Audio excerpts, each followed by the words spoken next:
Welcome to Fandom Power.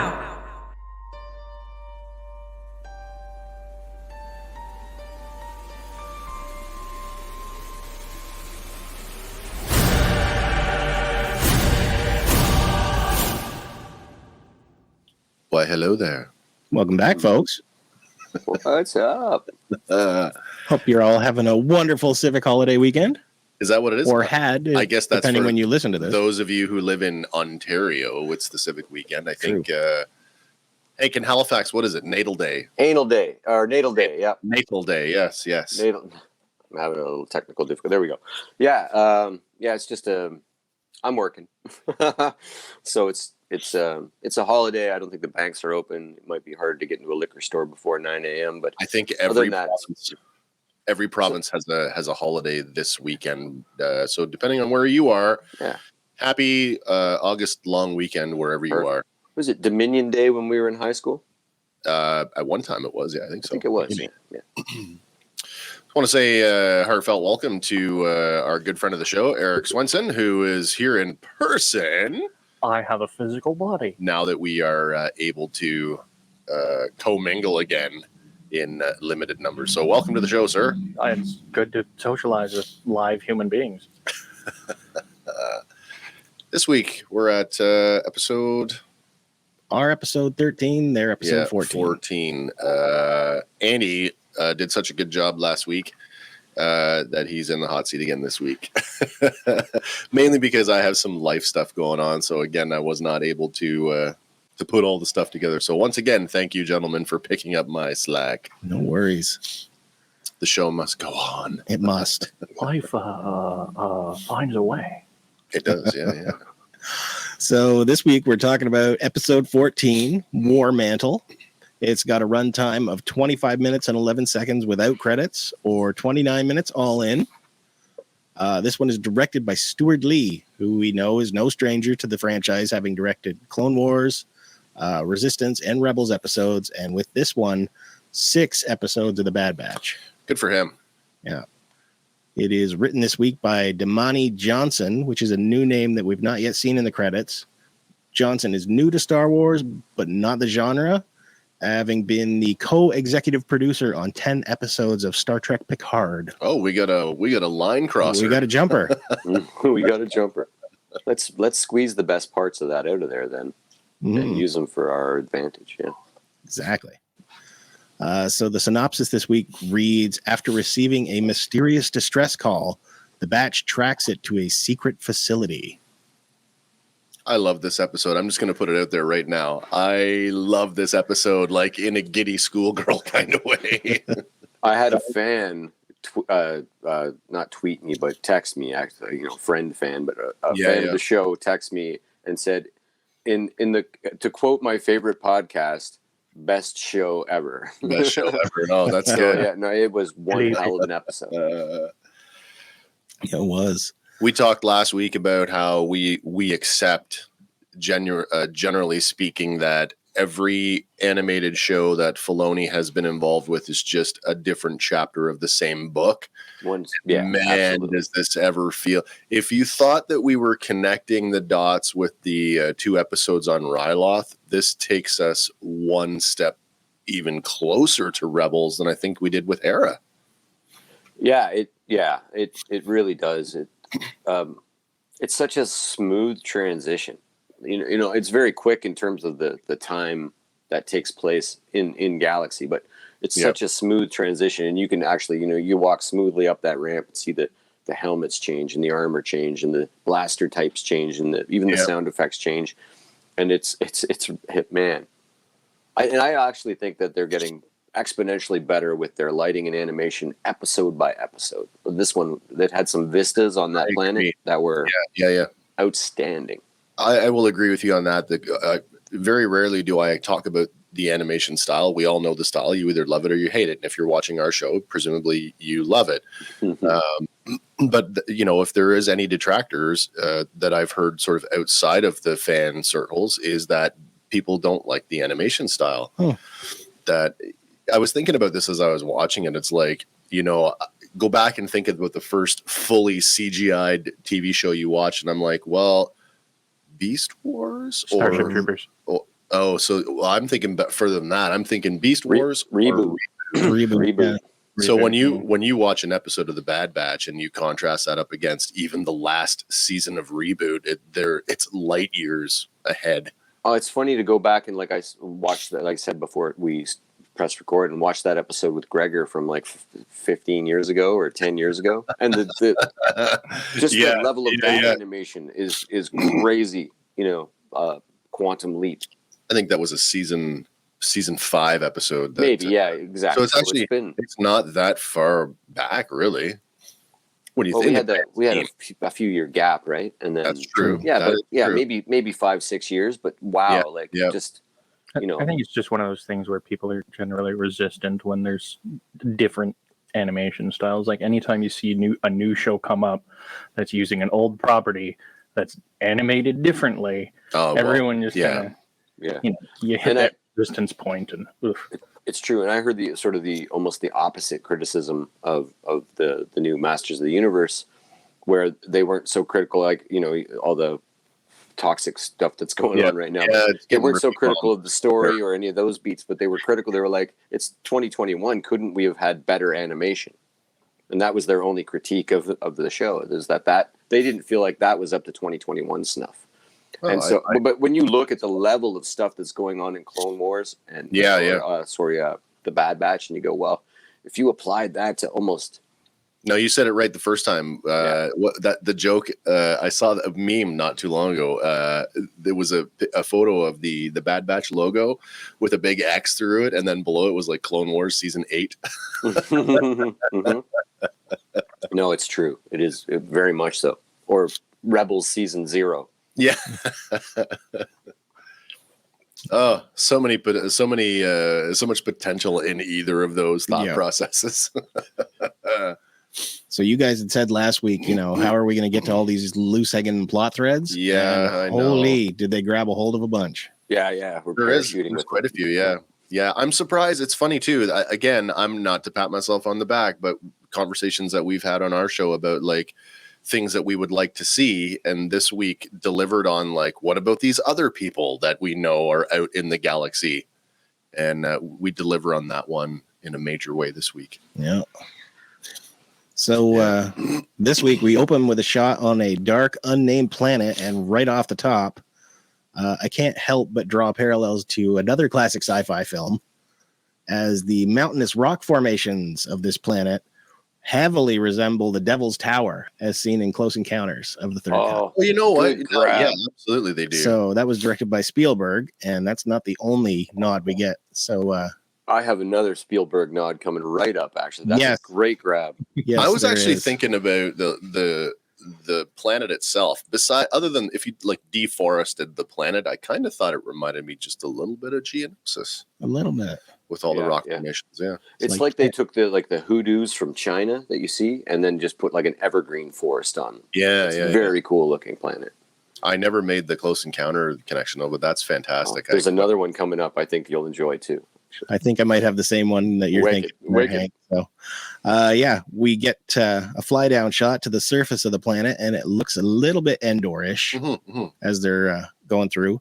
And what's described as an exotic bird flies through the jungle and lands on a branch. I didn't get what species this bird was. I couldn't tell you either, but I almost felt like it was just like a little piece of connective tissue to remind us of the last episode with the insects. Like, this is where we came from as it lands, and this is where we're going into the mountain. Yeah. Nice. So just as it lands, a soldier comes running through the scene, and he's being pursued by other troopers with flashlights and massives on leashes. Massives. Now, nice. Yeah. We've talked about massives before. We have. This is not the first time that we've seen them used as hunting animals. No. Yeah. And I got some info coming up on that in a second here. But this scene here. Yes. Oh my Lord. Now that you're saying it, I see it. Straight out of E.T., man. Yeah. I was going right there. Another Spielberg classic. So here's our E.T. chase over here. Absolutely. Yeah, man. Parallels are huge there. Oh, I'm so glad we're on the same page like that, man. That is awesome. I'm glad I'm catching up. But But yeah, these aren't our only 2 nods this episode. We got a No. whole bunch more. Oh man. But before we move on, let's talk about those massives for a second. You're right. It's not the first time we've seen this reptilian species. They first appeared in Attack of the Clones, Right. but have made appearances in the Clone Wars and the Mandalorian. So with the first appearance being, and that's where I associate them from, is like when Anakin decided that he was going to go on a murder spree. Are they native to Tatooine? Native to Tatooine and Geonosis. Oh, interesting. Well, they are in the same region of space. Originally found on desert planets. Yeah. And they've been domesticated over time to act as a sort of guard dog by Tusken Raiders, Weequay pirates, and clone troopers. Hence the hunting dog analogy. Here we see this the scene from Mandalorian there where he, clearly dog he's whisperer. Yeah, I was going to say, yeah. Well, I always got the impression that he knew that dog from before, that massive from before. Oh, it recognized. Well, when you see a dog and haven't seen it in a few years, and it's at first it's like, and then it's like, oh, it's you. Yeah. It's kind of the impression I got from that scene for sure. I don't think he had a dog treat in his pocket. No, exactly. Like that. No, I always sort of equated that to a Mick Dundee type of thing. Oh, yeah. Oh, well, yeah, possible. Yeah, like this animal control. Did he give him the pinky finger thumb trick? But, they translate nicely from live action to they really do. animation. Yeah, they really do. Well, when you're starting with a CGI model in the first place, That's true. I guess they could just dial up ILM and say, "Can we borrow just turn down the resolution a bit, resaturate the colors. Can we get your wireframe model? We need that." So as we continue on, the clone trooper stops to catch his breath, but the massives have caught up, and he quickly activates a device and runs on into the night. He is soon hit by a stun blast, but apparently he doesn't take all of it because he continues to limp forward. Then he is hit by another, and this one takes him down. He's quickly surrounded by the massives, and the troops drag him away. This is the first time in Star Wars we've seen people not go down at the first stun bolt. Yeah. It's really cool. It was one of my favorite it's so innocuous, but like it adds, like if I was ever going to do an RPG game again, I would certainly utilize that element. It's almost like the percentage of the circle of the thing is the percentage which you get stunned, where he's sort of like grazed by a small other thing degree of it. Stay on that line of thought for a second, Hank, because we'd really like to go back to RPG, sort of the nuts and bolts and mechanics and how things work. Is this a visual representation that armor is actually providing some protection? I think so. Plus, he's got that next level clone commando armor, right? Yeah, Which in my head canon, it was always somewhere between regular clone armor and Beskar. Yeah. It's, extra tough, but not as tough. A cut above. And it certainly lends itself to the idea that, you could roll a 1 or a 20. And have, like a gradient scale of damage there. That's right. It's more realistic. He just got winged by that thing. Where when we see Leia get it, she gets it square on in the chest. Square on, yeah. And she doesn't have any armor. Well, this is it too. I'm thinking, like, in the number of times we've seen people in the films who have actually been hit with a stun bolt, and they just like sack of potatoes. And I'm like, well, Leia for sure. Grogu as well. Just a little one. Is there any other like movie stuns that I'm missing?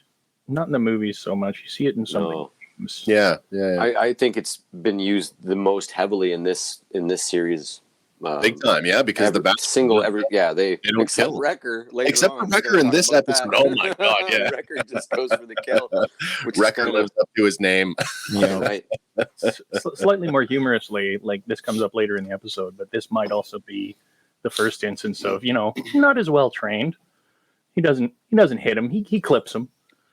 The TK trooper. That's a good point. That's true. Yeah. That's true. Yeah, that is a good point. I had mentioned that in the chat yesterday. That we have some. When you're scripting from 10 quadrillion is what we decided that some the source galactic gave us. population. And if the human contingent of that is only a percentage, you're still talking trillions, and therefore, not literally. I mean, that's wrong, but ostensibly infinite amounts of stormtroopers pooled As he from says, like so. line comes up later, and he It said does. there's an unlimited Supply. supply. Yeah, Right, yeah.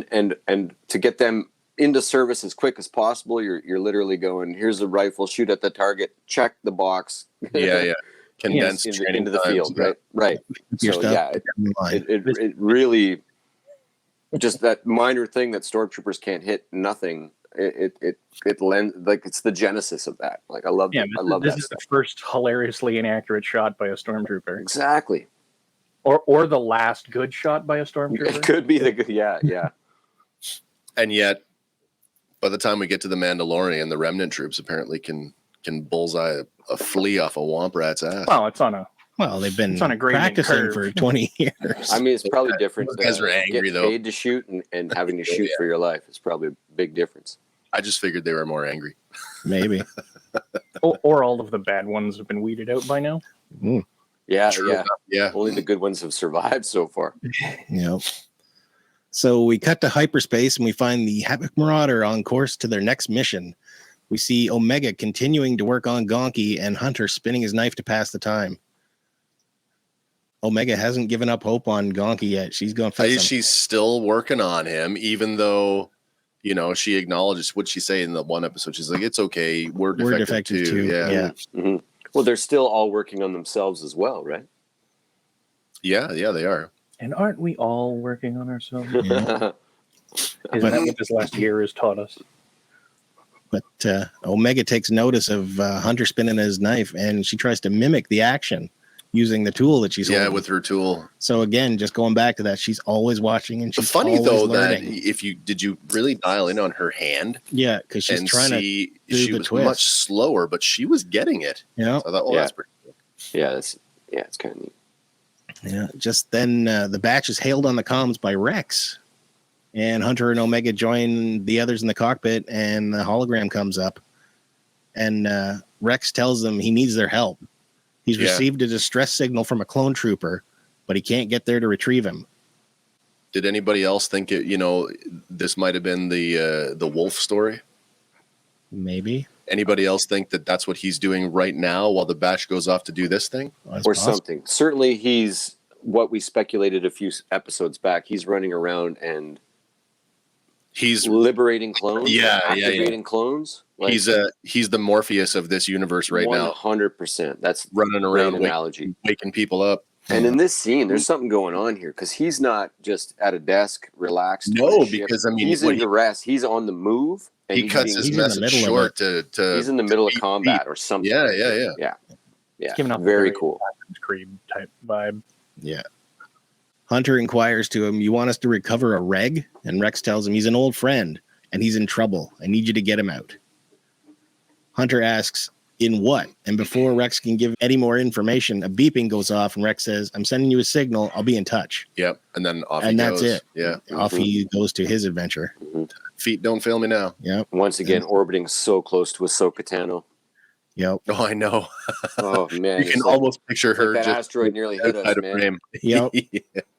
So Tech tells them that the distress signal was sent by CC5576 and it Oh, boy. originated from a planet called Darrow. And anybody who's been following the Filoni verse, if you're if you're like us, and of course I'm a sucker, like if a clone has a name, they have some importance to the show. And if you've been following sort of the naming convention and the numerical convention as well, then you already know who this is. That's right.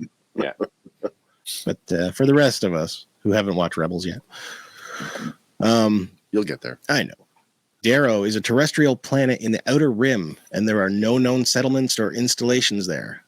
Hunter questions what this clone is doing way out there, but Echo snaps, does it matter? And this isn't the first time we've seen that rift between Echo and the others. No, absolutely not. And, he's still got that loyalty to his regular clone brothers. Whereas The idea of, a soldier is a soldier. I actually feel like they finally gave Echo his voice back in this episode. they do. Right? I think so as well, yeah. He's like, he chirps a little in the other episodes. He's got minor, he pulls out his scomp link and does a little thing. But I actually feel like they gave him back his character in this episode. Yeah. Hunter says it wouldn't be the first time they've gone on a mission with limited intel, but this could be a stretch. And Echo retorts, Rex wouldn't ask for help if it wasn't urgent. Right. And to break the tension here, Wrecker chimes in, Echo's got a point. Oh, yeah. As long as Wrecker's thinking clearly. Yeah. Eck reminds them that we're in the middle of a job for Sid, and if they don't complete it, we don't get paid. No money means no food, to which Wrecker chimes in again, Eck's got a point. Oh, he's got a point. Then Omega, she says, but Rex's friend is in trouble, and that's more important than getting paid. And one more time, Wrecker's like, the kid's got a point. Moral compass snaps to north. Why does everybody have a point? And at this point, Hunter locks eyes with Echo, and Echo leans forward like, what are you going to do? And he says, fine, we'll check things out, but I don't like it. That's fair. On Hunter's part, is this simply a strategy issue, or is it, a deeper mistrust of regs in the post-Order 66 galaxy? I don't think so. I think, given that it is Rex and Hunter do have a personal relationship based on what happened on Braca. Yeah. I think it's just, the Spidey sense as as the leader of this squad, my spider sense is tingling for all of us. Yeah. Not because I have an innate distrust. Fair enough. So we switch to a shot of Camino, and there are at least 3 Venator-class Star Destroyers hovering while multiple ships leave the facility and head towards them. Yeah, this is very different, actually, because we've never actually seen... We always see Camino, or we see the Star Destroyers in high orbit. We've never... This is a blockade. Right. Nobody leaves Camino now or gets in without...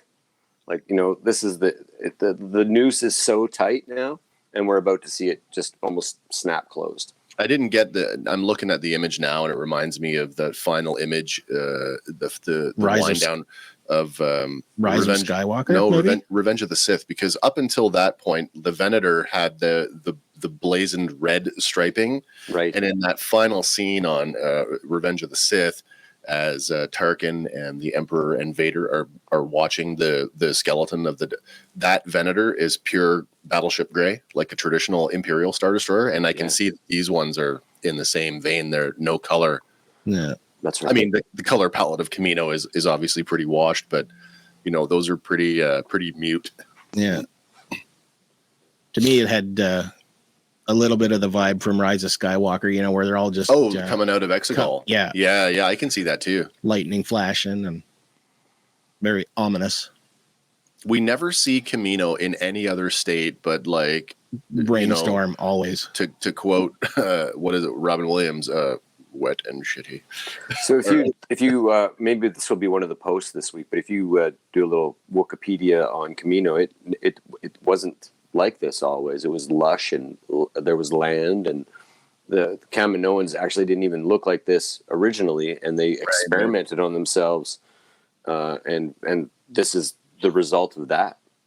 Their world being destroyed and them forcing themselves to adapt to it. It's kind of a neat post. Neat article, actually. Yeah. Cool. Neat. So inside the hangar, we see Admiral Rampart overseeing multiple ships being loading with various items. And it definitely feels like, we're packing up and moving out here. Yeah. And I'm not sure what all the ships are in here, but there's a couple LAAT gunships as well. I was looking, so I saw the LAATs, and then I'm looking at whatever it is in the background, and I'm like, what class of vessel is that? At first I thought it was like maybe a new class shuttle, but there's something going on there that I can't quite peg. I don't know what I honestly am. It looks Lambda. It looks a lot like the Lambda class, like that swooped front. Mm-hmm. Yeah. Unless it's a new the NU class without the prefab, the garrison thing on the bottom. It could be. Okay. And they just sit naturally higher because of that, the way the cockpit hangs down like a big chin. I don't know. If anybody can figure that out, let us know. Yeah. So Crosshair approaches Rampart and tells him that they're ahead of schedule. And Rampart says, good. He wants every viable clone mobilized. And behind them, Lamassu stops and watches. Crosshair asks, and the Kaminoans? But Rampart replies, we have our orders. Keep an eye on them until the time is right. We then switch to a shot of the hallway where we find Nala Se escorting a batch of young clones out. One of the clones asks, isn't leaving the facility against protocol? But Nala Se assures him that his training will continue elsewhere. Yeah, because he raises some concerns about we're still going to be soldiers, right? Yeah. And she gives him that reassurance of that's what you were made for. Yep. Mm-hmm. Mm-hmm. So my big question is, in light of what happens later on in the episode, is did these 6 kids, did they make it out with the guy who is clearly escorting them with her? Because he stops with them when they stop to talk to. Yeah. But as the kids are shuffled off, he goes with them. Yeah. Did they make it out? I would assume so. I don't know. They seem to be viable clones. Now the question is, because clearly she's talking about getting them out. Yeah. Did they leave on one of those Venators, or did they leave some other way? I would assume the Venator, but I assume only because of what happens later. Yeah. I assume we're going to see them later, because it's another one of those, like, if a clone has a name, well, if a background character has a speaking part. Maybe. I know that we've talked outside of the show about how the youth clones at various times throughout the saga have risen up and have, shone and had their moments where even these young, inexperienced kids are still capable of doing like incredible things. So No, they're being It's true. In first, the right? chat, we kind of had spoke about possibly like some heroic moment where these are the 6 kids that, maybe rescued Nala Se from the Empire, perhaps. But it's probably more likely, like just story beats. And this is just to remind us that there are levels to this. Yep. Right? Like that there are still clones being produced, and that the culling is going to go very deep when it does happen. But I think more likely that because she's told them to go wait for her, and then what happens to her later in the episode, that they probably just get assimilated back into the fold and go back into their, or whatever's going to happen to them anyway will now happen to them. Right. Negative or positive, but probably more negative. So that in that whole blur of like, we're not 100% sure how much time has transpired over the course of the season, whether it's weeks or months. Right. But we do know from those early episodes on Camino that the cloning operation was still in full swing. Yeah. Presumably right up until now. Right. So, yeah. I mean, the vats, to quote Sid, or the tubes, are still full of like genetic material, whether it's fetuses, neonates or whatever, right? No, I would agree with that. Yeah, but there's so, very, and these could be the last of that.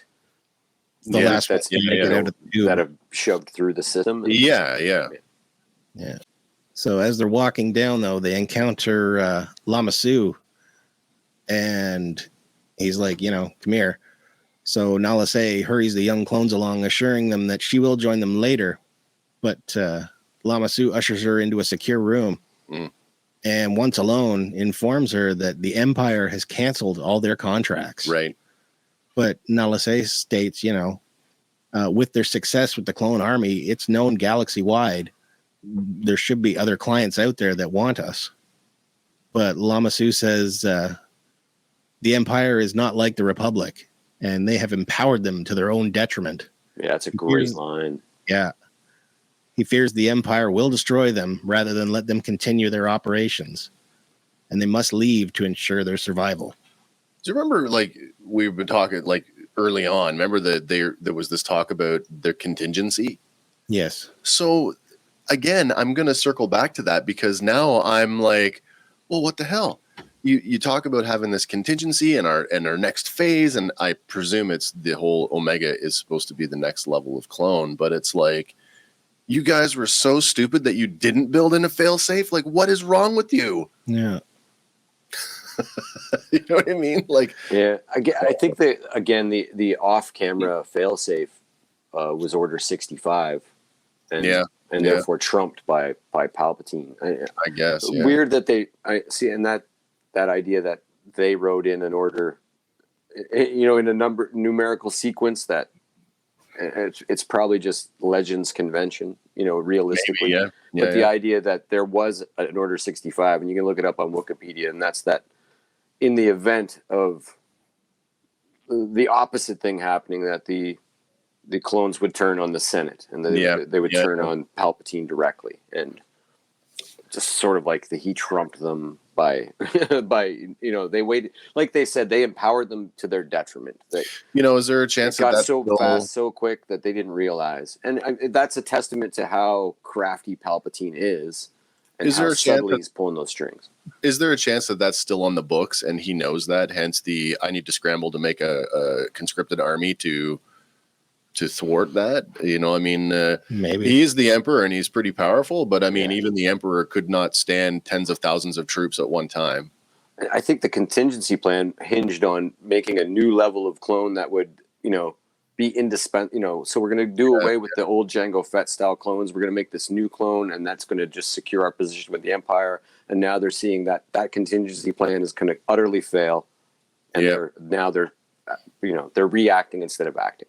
It does lend itself to sort of a lot of the stuff that's established in legends about how the Empire was bottom dollar cheapest. Why TIE fighters have they're not pressurized. There's no hyperdrive. There's no shields. It's like, that's right. We can just churn out as many as we can, and that fear, the show of force will keep everything sort of in line. And I think it's the same philosophy with the army going forward, is we just need as many troops as we can. And what you're seeing right now is like they're scooping up volunteers, but very shortly, conscripts. Right. Any massive battle that puts a dent in those 1,000 guys they have, you know what I mean? They're going to have to start stealing babies. Like when we get to the Force Awakens and we see Finn having been kidnapped as a child, that's literally where this is headed.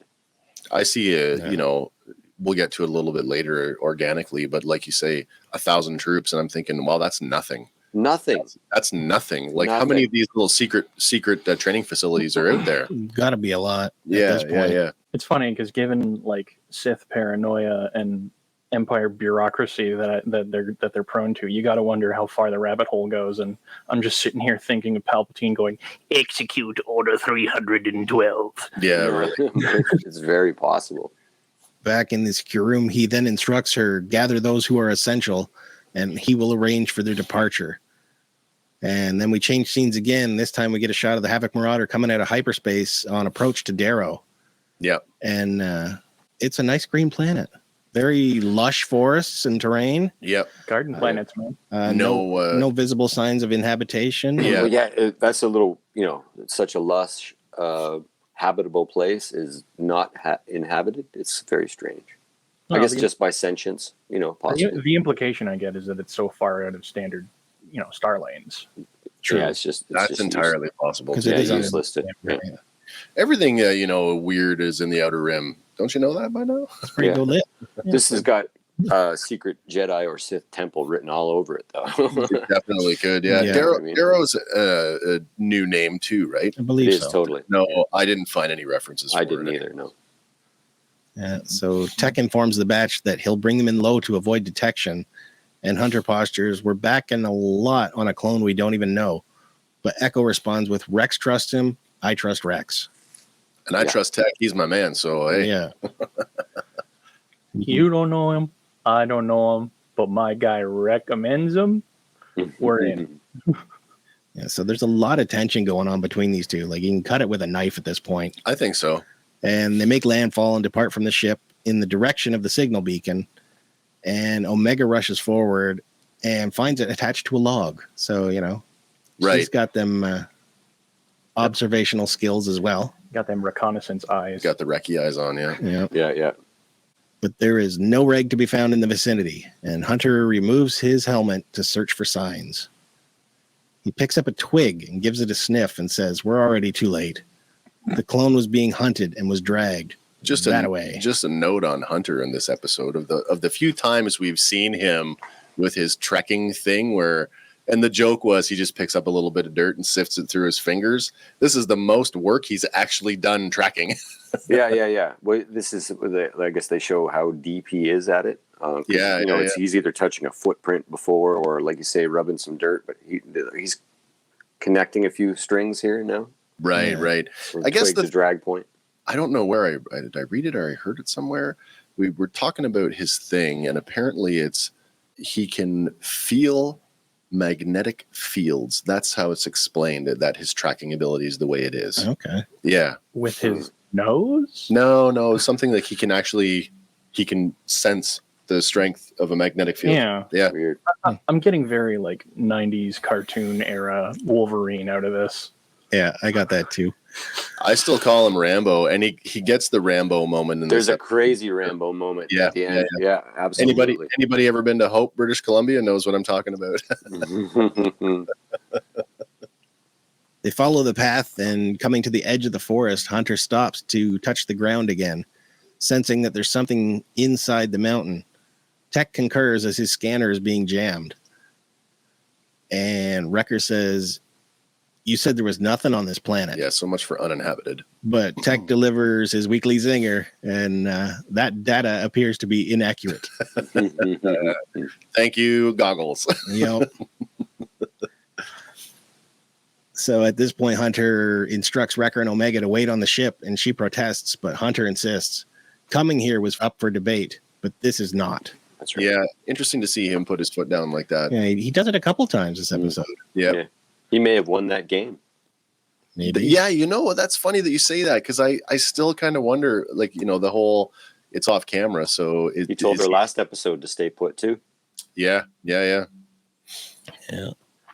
So the two groups split up and head into their destinations. Hunter again stops and touches the ground, and like Eric had said, this is a very Wolverine type tracking moment because he can tell that a shuttle has landed there. So they're still unsure what's in the mountain. He's good. But there's only one way to find out. There was a shuttle here. It weighed 2.6 tons and it was made of uranium. And Yeah. there were 13 people on board. So the three of them make the climb, and it is very steep, very long climb.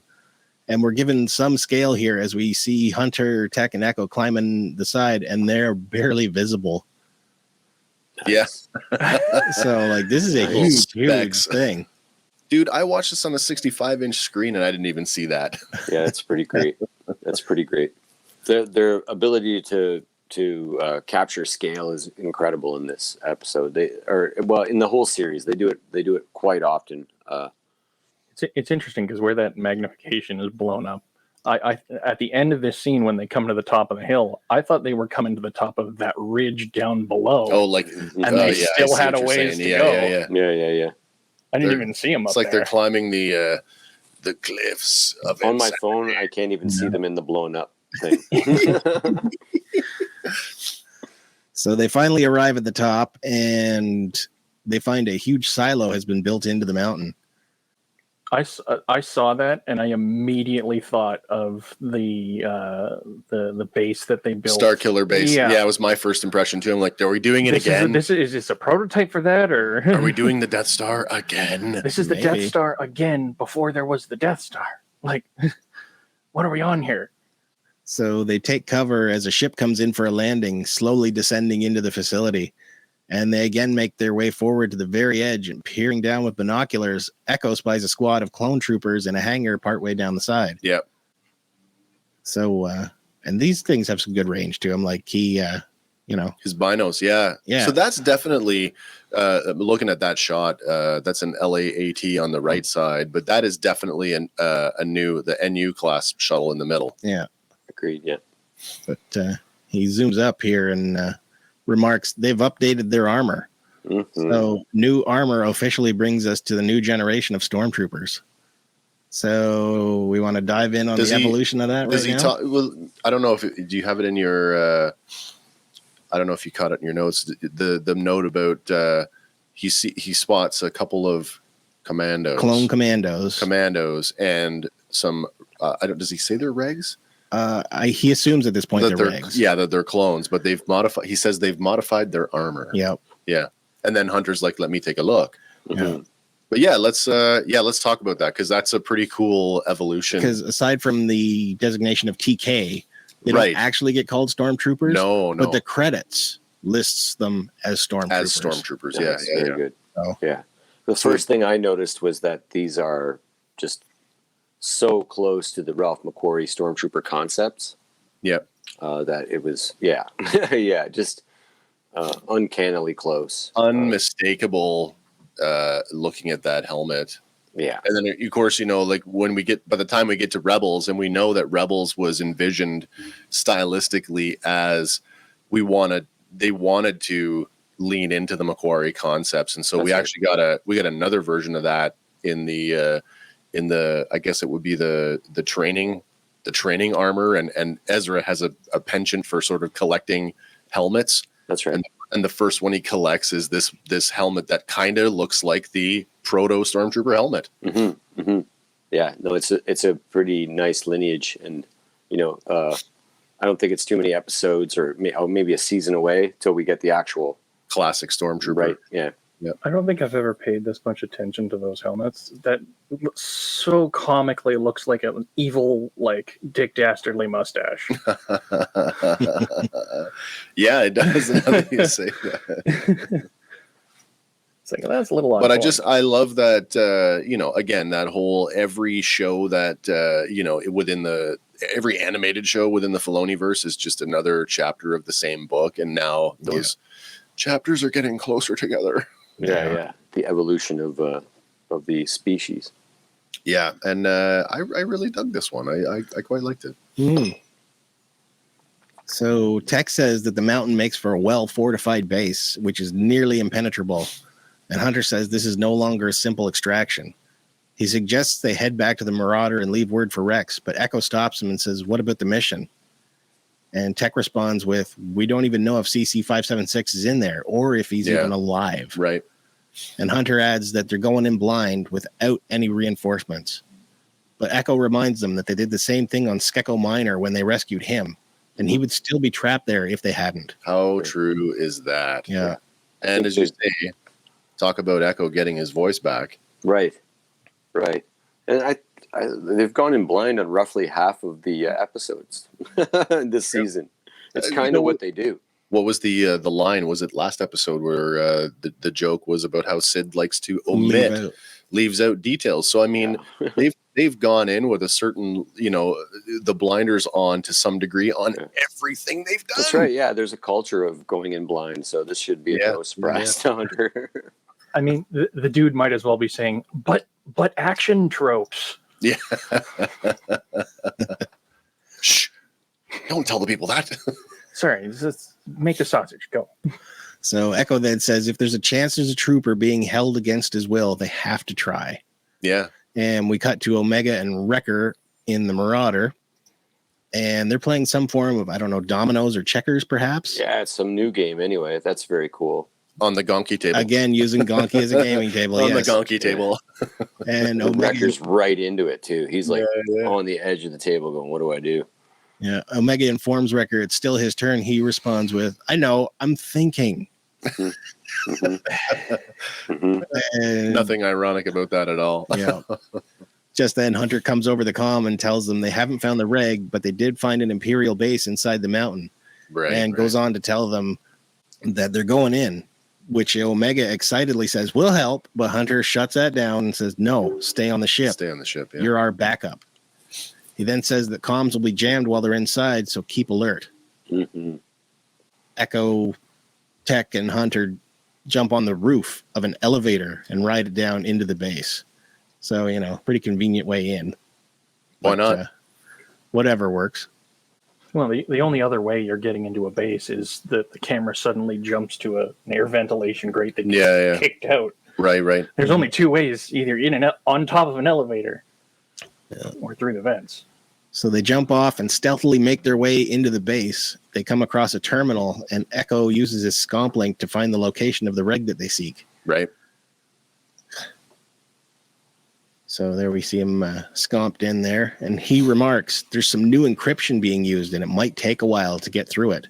Hunter keeps watch as a group of troops pass by. The lead trooper uses a key card to gain entry to another part of the base. And back with Echo, he tells Tech, this doesn't make any sense. There's 50 clone commandos here and 1,000 TK troopers. 1,000 TK troopers, yeah. So that's our first mention, I guess. Of TKs. Yes. Yeah. Which, by the way, does not fit the naming convention that we've used up until now, where CT clone trooper, CC clone commando. You know what I mean? Yeah. Like, does anybody have any insight on the TK thing? Tarkin killers. Tarkin's killers. I actually thought the T was a reference to Tarkin, and it's the only thing I can come up with. That's like, the only thing that I could come up with. The K almost like killers is almost. I mean, yeah, I guess Death Stars and Star Destroyers. So it could be Tarkin killers. Tarkin Command with a K? Maybe. I mean, that. Could I be, don't know. Who knows? Yeah, we're probably stretching. I've never actually looked it up. So No. Maybe something we could ask the 5-0 first. Temporary Maybe. conscript. Yeah. Temporary fan base. What do you guys think out there in the ether? Yeah. So Tech says he's not familiar with the TK designation, just as Hunter returns to ask how much longer. Echo says he's almost got it, and we get a couple brief flashes of Orabesh here. Mhm. So Did you pull that off? I did pull that off. Yeah, of course. Man, again, I'm watching this stuff on a 65-inch screen, and I don't think I caught that one. So can you read Orabesh now, or do you still have to do the work? I'm getting actually close. getting there. I'm getting Are you? close too. There was a yeah. couple times this episode I'm like, oh shit, I don't even need to reference my little You just guide. do, yeah. That's pretty Short good. words, taxi, exit, things like Yeah. that. Stop. I'm like, Yeah. oh man, that's freaking me out that I can get those. This is the new Klingon. This is where we're at. Yeah. This first one, though, is kind of interesting because we actually get a couple typos. As the top right here, top left, it reads four, Foor. Foor. Yeah. Four. And I find out it's a typo because of the next one. Is it supposed to be floor? It is. Oh, okay. The large number at the bottom is K55, so not much there. Yeah. And the two lines on the right give us our second typo as it reads perspective view, touch for details. What?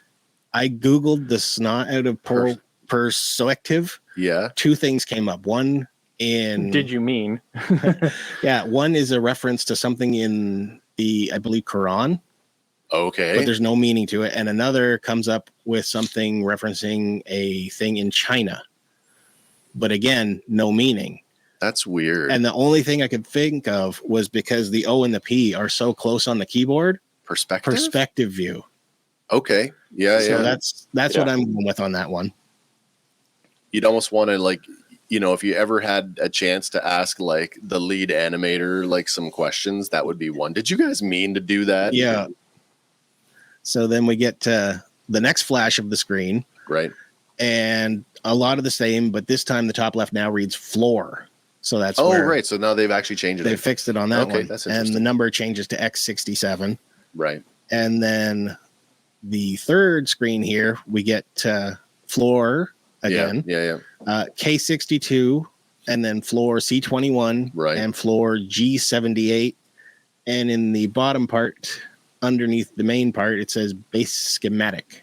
Well, I assume the tubular is got to be just a cross section of how deep the hole is. The whole thing. Yeah. So You got to wonder about the naming conventions on these floors, because that's completely nonsensical to go from K62 to C21. yeah, unless there's like, you know, I mean, it makes, kitchen 62 I don't or know, cell yeah. block Was it 21. Right. Was it K55? He's TK5576. It was There is a K55 K55. Yeah. Yeah. on the first one. Right. Yeah. So that might be an abbreviation of his. could be what he's searching for. It could be. It could be the little Yeah. magnifying glass. Maybe. window. Yeah. Echo then tells them that the rig is being held in cell block 25, which is 4 levels down. And we cut down there, and there's a guard walking by. And the captured trooper hails him saying, "Hey, newbie, why don't you be useful and get me some food?" We get a really good shot of the Ralph McQuarrie style. Yeah. Yeah, right here. Yeah. And the trooper replies back, "Quiet, traitor." And like you said, we get a nice look at the armor, but the trooper in the cell remarks, "That's Captain Traitor." Yeah. I find that's a Force Awakens reference with the theme running through that Finn was a traitor to the other stormtroopers. Yeah. Captain Jack Sparrow. Yeah. They then go on to call the guard an insubordinate plebe. Yeah. I laughed at that. I'm like, oh, there's a little shot at Rome. Nice. And then we hear some commotion outside the cell. And the batch arrive. And they ask, "Are you CC5576?" To which he replies, "That depends. Who's asking?" Right. And Hunter calmly says, Rex sent us. And this puts the prisoner at ease, and he says his name is Gregor. Call me Gregor. Yeah. In that case. So Gregor's not a new character. No, he's not. And yeah, he's been around a while. So, I mean, of all the people that we sort of talked about that could be, maybe might still be out there, we knew that Gregor was one of them because of how we pick him up later on in Rebels, living on that ATTE with Wolf and Rex. Yeah, we sort of had the beginning and end like bookends, but we didn't have the through point. So it's kind of nice. It's really nice, actually. And it makes me, I'm pretty positive that, the second season might be the through point for Wolf. Like, yeah. This is where this is what I was saying. Like when Rex sent that message earlier in this episode, do you think that he might have been, because I mean, it's like, we know that those two characters are central to the reemergence of Rex later on in Rebels. Mm-hmm.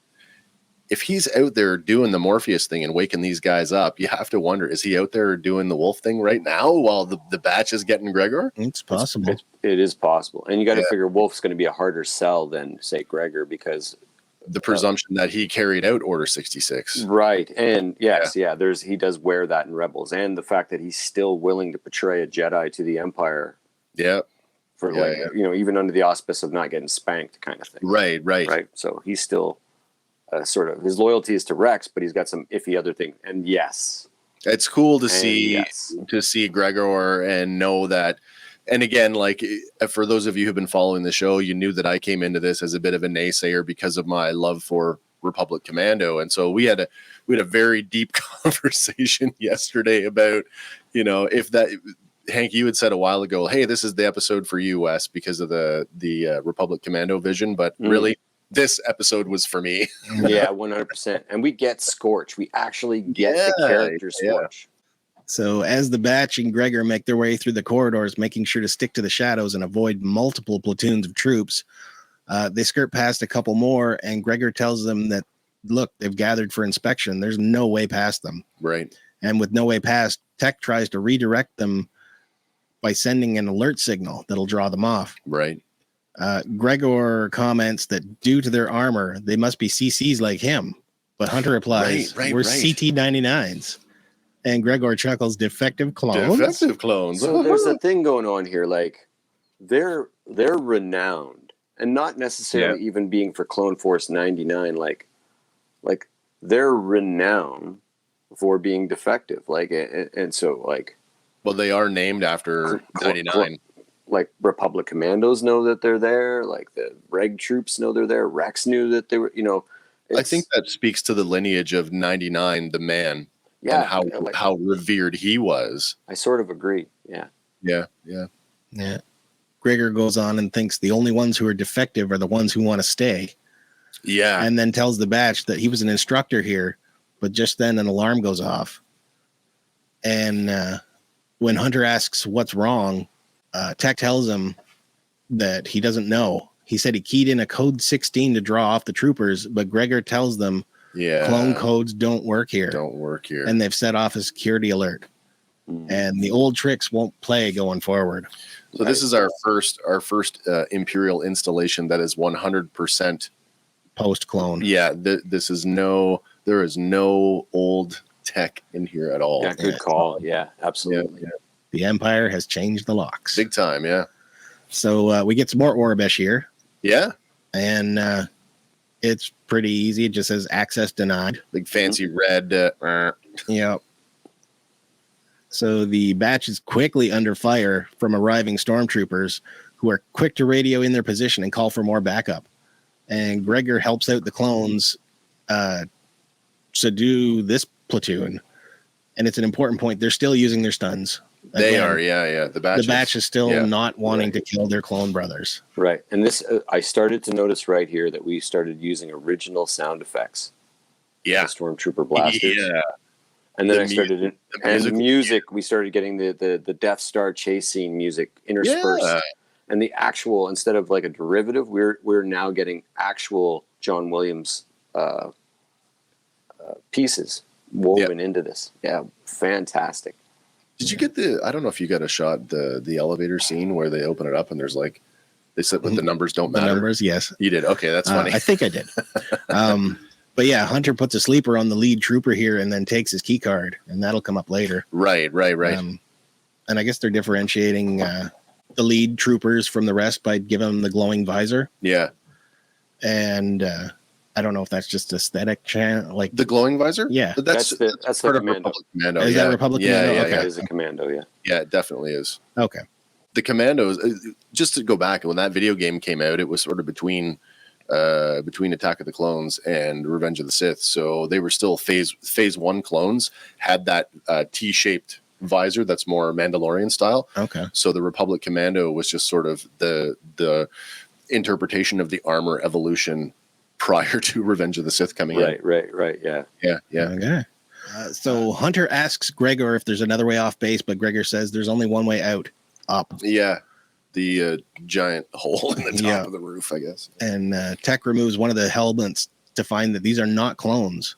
And Gregor says, that's what I've been trying to tell you. These are our replacements, if you can believe that. And then we get a bit of run and gun action as they make their way through their hallways. And Yeah. So here's the question, right? He knows that that they're being phased out. So how do you pitch that to your instructor cadre? That Poorly. we want you to go and train these guys who are going to replace you. And so when the jig is up, what do you do with your instructors? True. Well, Gregor might be just a little bit more wise here and understand that training these guys means replacing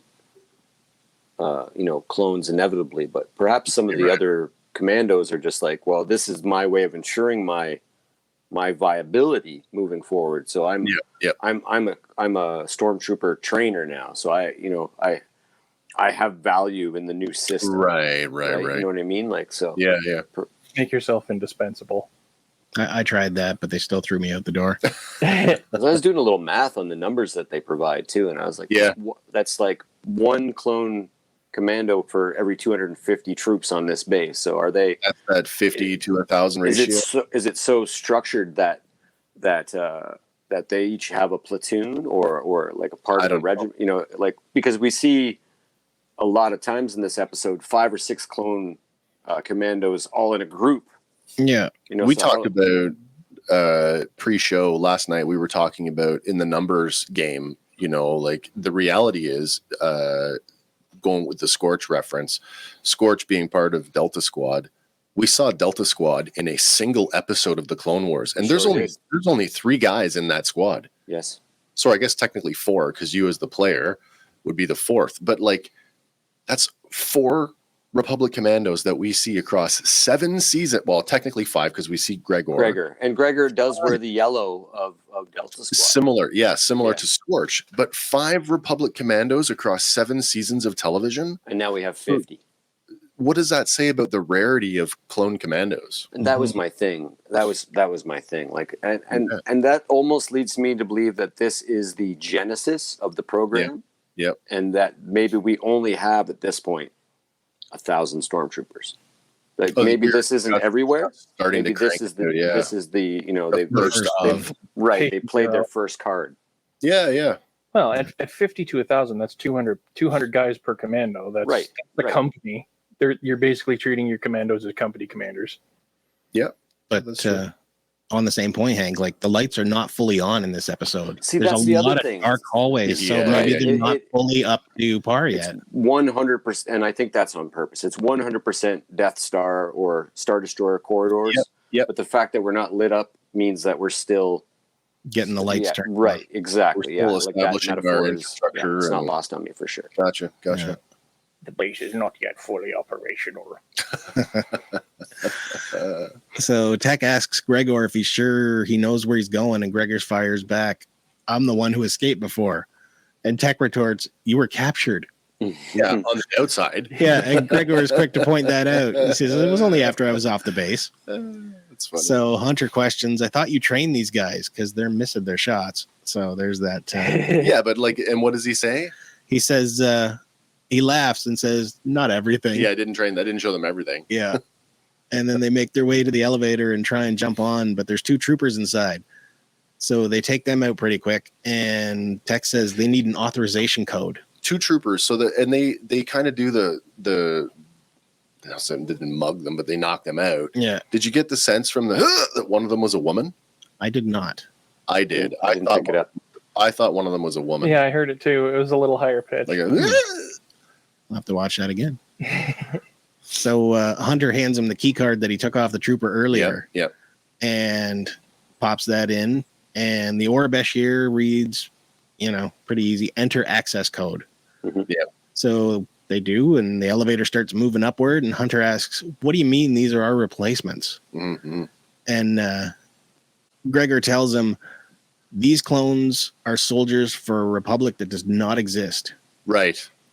And the new recruits come from all over the galaxy and swear loyalty to the Empire.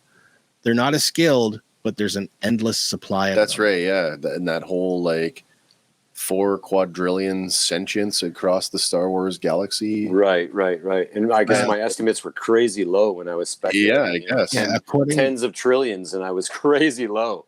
Yeah, according to the endnotes for Star Wars, the Essential Atlas Guide, Mm-hmm. the population of known space is approximately 100 quadrillion sentient There you beings. go. 100 quadrillion. So really, Right. there could be an endless supply. An infinite Right. number. And even of- if there's only a percentage that are human, because we know the xenophobic nature of the Empire, that's right. still trillions and trillions. Yeah, of and that's just stormtroopers. known space. That's not even Right. taking into account Right. unknown or unmapped quadrants. That's right. Yeah. Before I Yeah. thought about it deeply, I was like, what do you mean conscripts outnumber clones? And then I was like, oh, well, wait, actually, when you just even begin to think about it a little deeper, you're like, no, clones are a finite resource.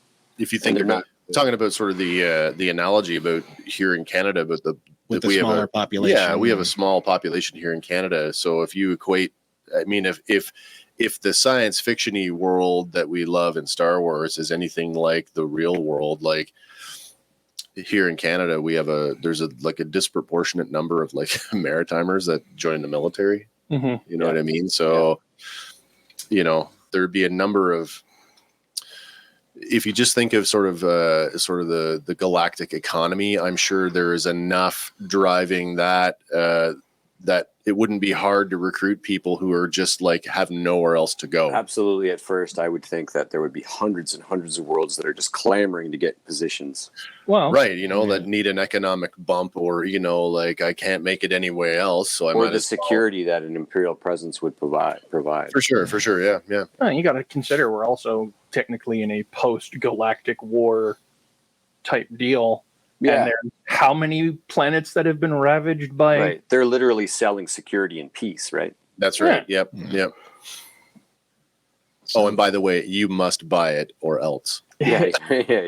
Any color you want as long as it's black. And white.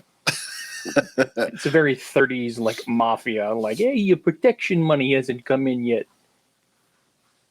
So Hunter responds to Gregor saying that the numbers aren't everything. And as the door opens, they're faced with a squad of troops, and they quickly shut the door and head back down. Did you notice, though, that Gregor punches the guy in the middle guy? Yeah, knocks him back. And then they shut the door? Oh. Yeah. Good combat reflexes. Yeah.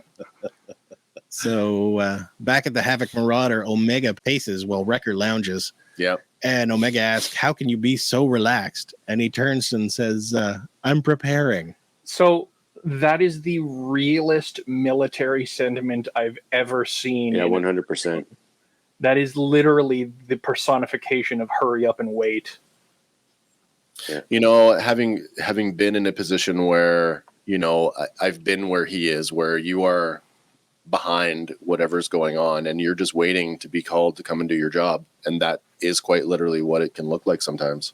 Yeah, dozens of hours of downtime and 13 seconds of just hell. Pure chaos. Yeah. Right. Yeah, this is where those meme pictures of soldiers come from, where they're they've got their feet up on their weapon or their helmet down over their eyes. Yep. Yeah.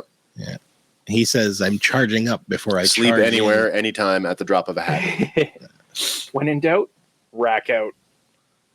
So Omega is still worried, though, and back at the facility, the batch continue to run and gun, avoiding capture. But they run smack dab into a clone commander, and Gregor takes 2 shots to the chest. Yeah, he does too. And the trooper that shoots him is this official? Because Hank, you caught this.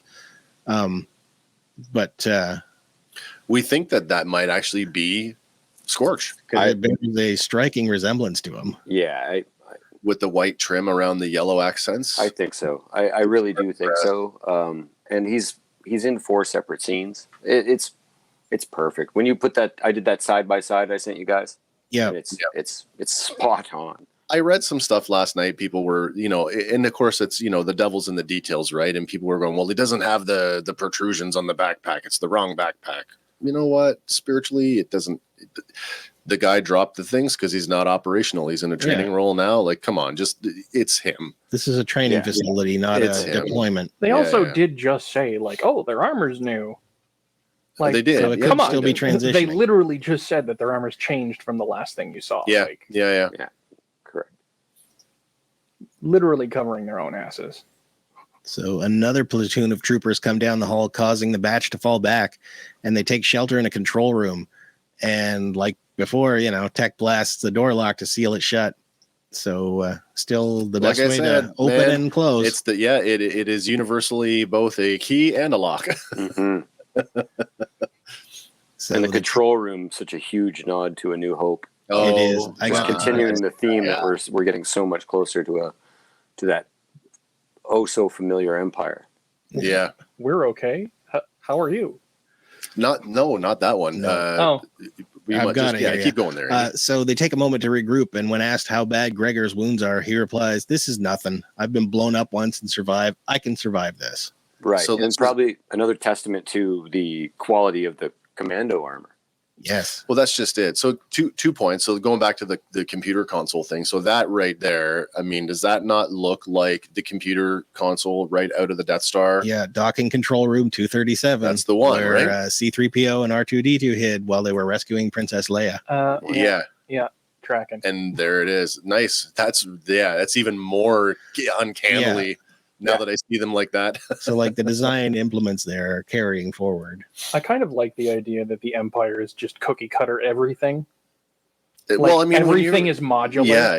Well, yeah, for a successful corporation, when you go into a McDonald's in Russia, the drinks are on the left, the fry station is on the right, and they just work that. It's a universal thing, so it makes complete sense that everything is modular and prefab and right. Yeah. And that if you served on any base in any control room, and then you were stationed in that control room right there, you would know where all the bells and whistles were, and you'd be trained on that. That's true. That must be why there are so many like long empty hallways, is because we need a certain amount of space for X module to hook up to Y module.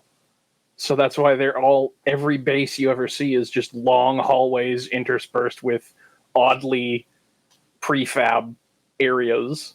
Legends was pretty big on talking about these prefab like garrisons that essentially like a Star Destroyer could carry so many of them, and they would basically drop them. The Lambda cousin there that has the long cargo bay, the detachable. Essentially, they could drop. That's what they would use them for. Like just dropping a garret, like there it is. The building, the infrastructure, it's all right there in one pod. You just drop it, boom. Yeah, they do that in construction now. They'll actually they'll build like the shell of a building, and then they'll drop units onto concrete floors.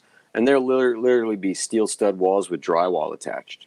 Oh, wow. Windows in them. And they'll just slide them into place with a crane, and then the finishers will go in and attach it all up. That's crazy. Yeah, exactly. Yeah. Well, so we're getting closer to it in real life. Well, it's definitely I can't modern society. But we do, like, even in our tiny little military, we have little things like we have reconfigurable prefabbed boxes, like the LBUs, Eric, the laundry bath units, which can be converted to showers, which can be converted kitchens, to like CPs, right? And they built on this idea of modularity where they're compatible with other systems within your military. So it makes perfect sense. It has to be efficient. It has to be efficient. Yeah, it does. I mean, I guess technically we've had them for quite a while with like construction trailers and everything, but they've never been so connected as they're getting. Not like this. No, yeah. Well, no, everything's moving towards modularity now. Like prefab homes is how we're going to solve the homeless crisis. Right. So Echo remarks that all access points are blocked off, but Tech points up to the reactor conduits and said, "There's the exit. and it should lead to the reactor's main external exhaust port. Exhaust port. Right. So look out for proton torpedoes inbound. Always bothers me when people are like, we're going to escape out the exhaust port. Well, the fact that you're calling it an exhaust port means that it's supposed to be like superheated venting gas something. and particulate. Like, and yet it's just a hallway with that steel grate that everyone buys that makes the same stock sound. Man, sorry. They only vent at, what was it in Willy Wonka? They vent on every other Tuesday. Nice. Yeah, really. It could be something like that, where maybe it's like we only have to flush it once a cycle or whatever it is. Yeah. I think it's just to reinforce the fact that we're getting so close to the solidified absolutely. empire. Literally quoting the small thermal exhaust port. Yeah, is just the biggest tip of the hat to the Death Star. Did you get the Death Star shot and the external shot of this thermal port? I did not. Yeah. Are they the same shape? I would love to see if they're the same think they shape. are. The kind of the hexagon or octagon. Yeah, right? And there's even the sort of the conduits running. So in Return of the Jedi, they approach the thermal exhaust port in a different fashion. You actually get to see, as they're walking through it, those big red conduits that you see very quickly in Return as the of the Jedi. Falcon and Wedge are making their way towards the. Yeah. So Gregor points out that the exhaust vent is halfway up the mountain and there's no way they'll survive the jump. But Tech already has a plan to signal Omega and Wrecker. And as they make their way through the vents, Gregor's limping a bit, and it's Echo that helps him. Yeah, So, I mean, Hunter and Tech no just soldier behind, right? Yeah, whereas Hunter and Tech just kind of press on. Echo takes his time to help him. Is it that kinship, once a rag, always a rag, or what is it there? Yeah, they're all brothers, and the family gets bigger, or well, just in a small story context, you've already established this guy as the one that cares. Yeah. Even if you've never watched another episode, like anybody who watches that as a layman is going to go, "Oh, he's the one who cares. He's the one who doesn't care. He's the dumb one." It's funny, the guy who's, and we've talked about how sometimes, depending on the context of the episode, how Echo is like the most droid-like. Mm-hmm. And yet here he's like very, very, he's showing such like empathy and very human qualities, right? Yeah, because technically Gregor's in the same situation he was. Yeah. Well, you also got to consider that the clones are in a position now where everyone's basically telling you, okay, you're worthless, we don't need you now because we're replacing you with these other guys, and you were expendable during the war because we could just grow more of you.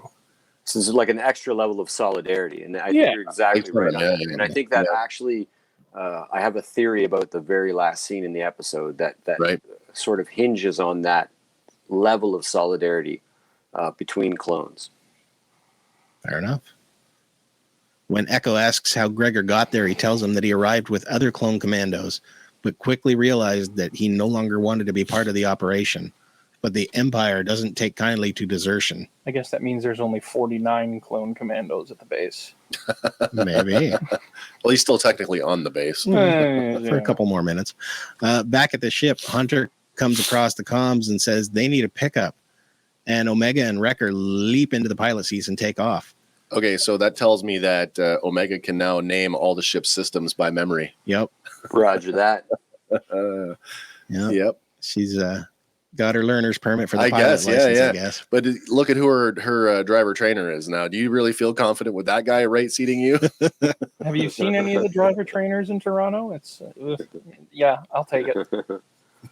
And how is she more qualified to fly that thing than Wrecker right now? I don't know. Right now, she's the best option. Wrecker's like, oh yeah, go ahead. I don't know what I'm doing. You take the wheel. Yeah, awesome. I'll sit over here and watch with my good eye. Everyone has their uses. So back at the base, a group of troopers find the blown out vent cover and radio that the batch is escaping through the exhaust port. And I'm looking at this scene as kind of a nod to a Harrison Ford film called The Fugitive. Oh, yes. Where they get to that edge and it's like guards behind you, nothing in front of you. No. I didn't kill my wife. That's right.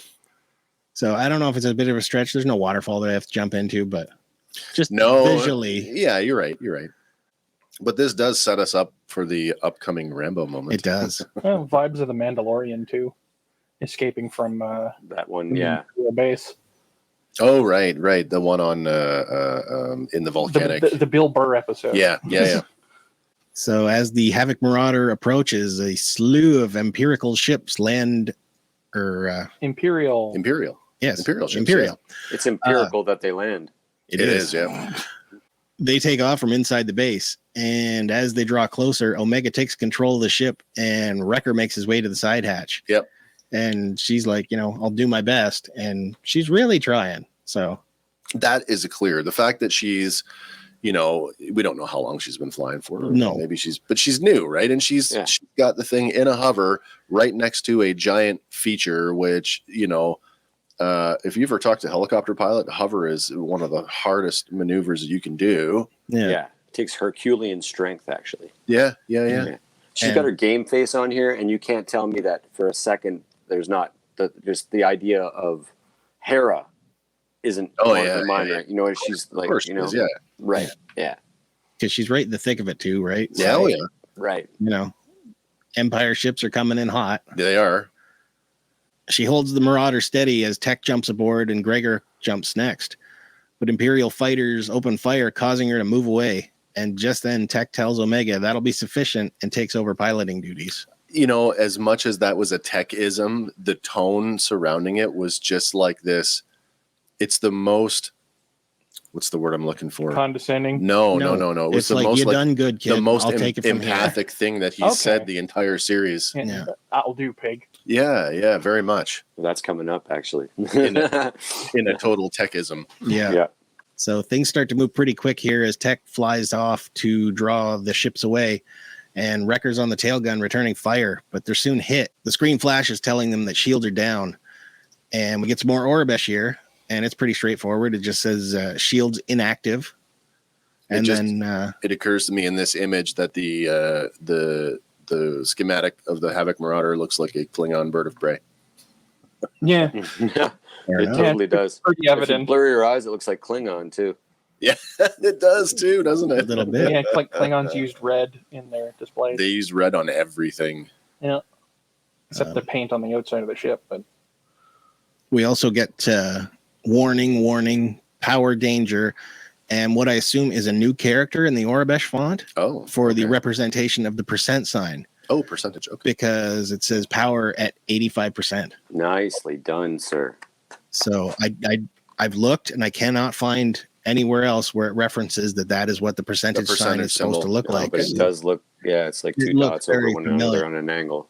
Yeah. Maybe we're expanding the language. It's then. quite possible. Fantastic. Nice.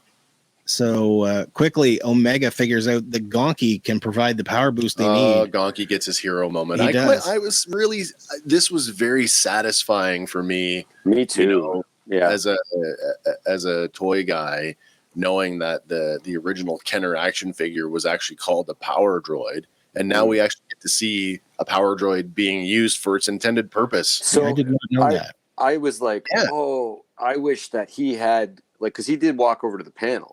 But I kind of wish that he had pulled up his own little scomp link and interacted himself. But then Lauren was quick, and she was it was really satisfying. She's like, no, he's not that kind of droid. He doesn't have that level of a brain. Right. He's a tool. So he needs to be plugged in. But he evolved beyond his programming in that scene because he knew enough to walk to the panel. This was my, Eric, that'll do, Gonki.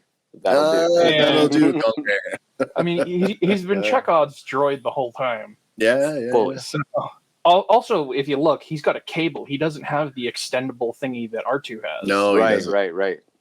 So like somebody your has to block plug heater him warmer. in. The block heater. Yeah, he is a block heater. He can't do it himself. So the wherewithal to go, okay, maybe if I remind them I'm here. Perfect. Yeah, and totally evolving beyond his programming in that moment. I'll be really upset down the line if we get so far in the interconnectivity of the universe that Gonki is the droid in the bottom of Jabba's palace. I'm getting tortured. Yeah. Oh, I'll be really upset. yeah. That would suck.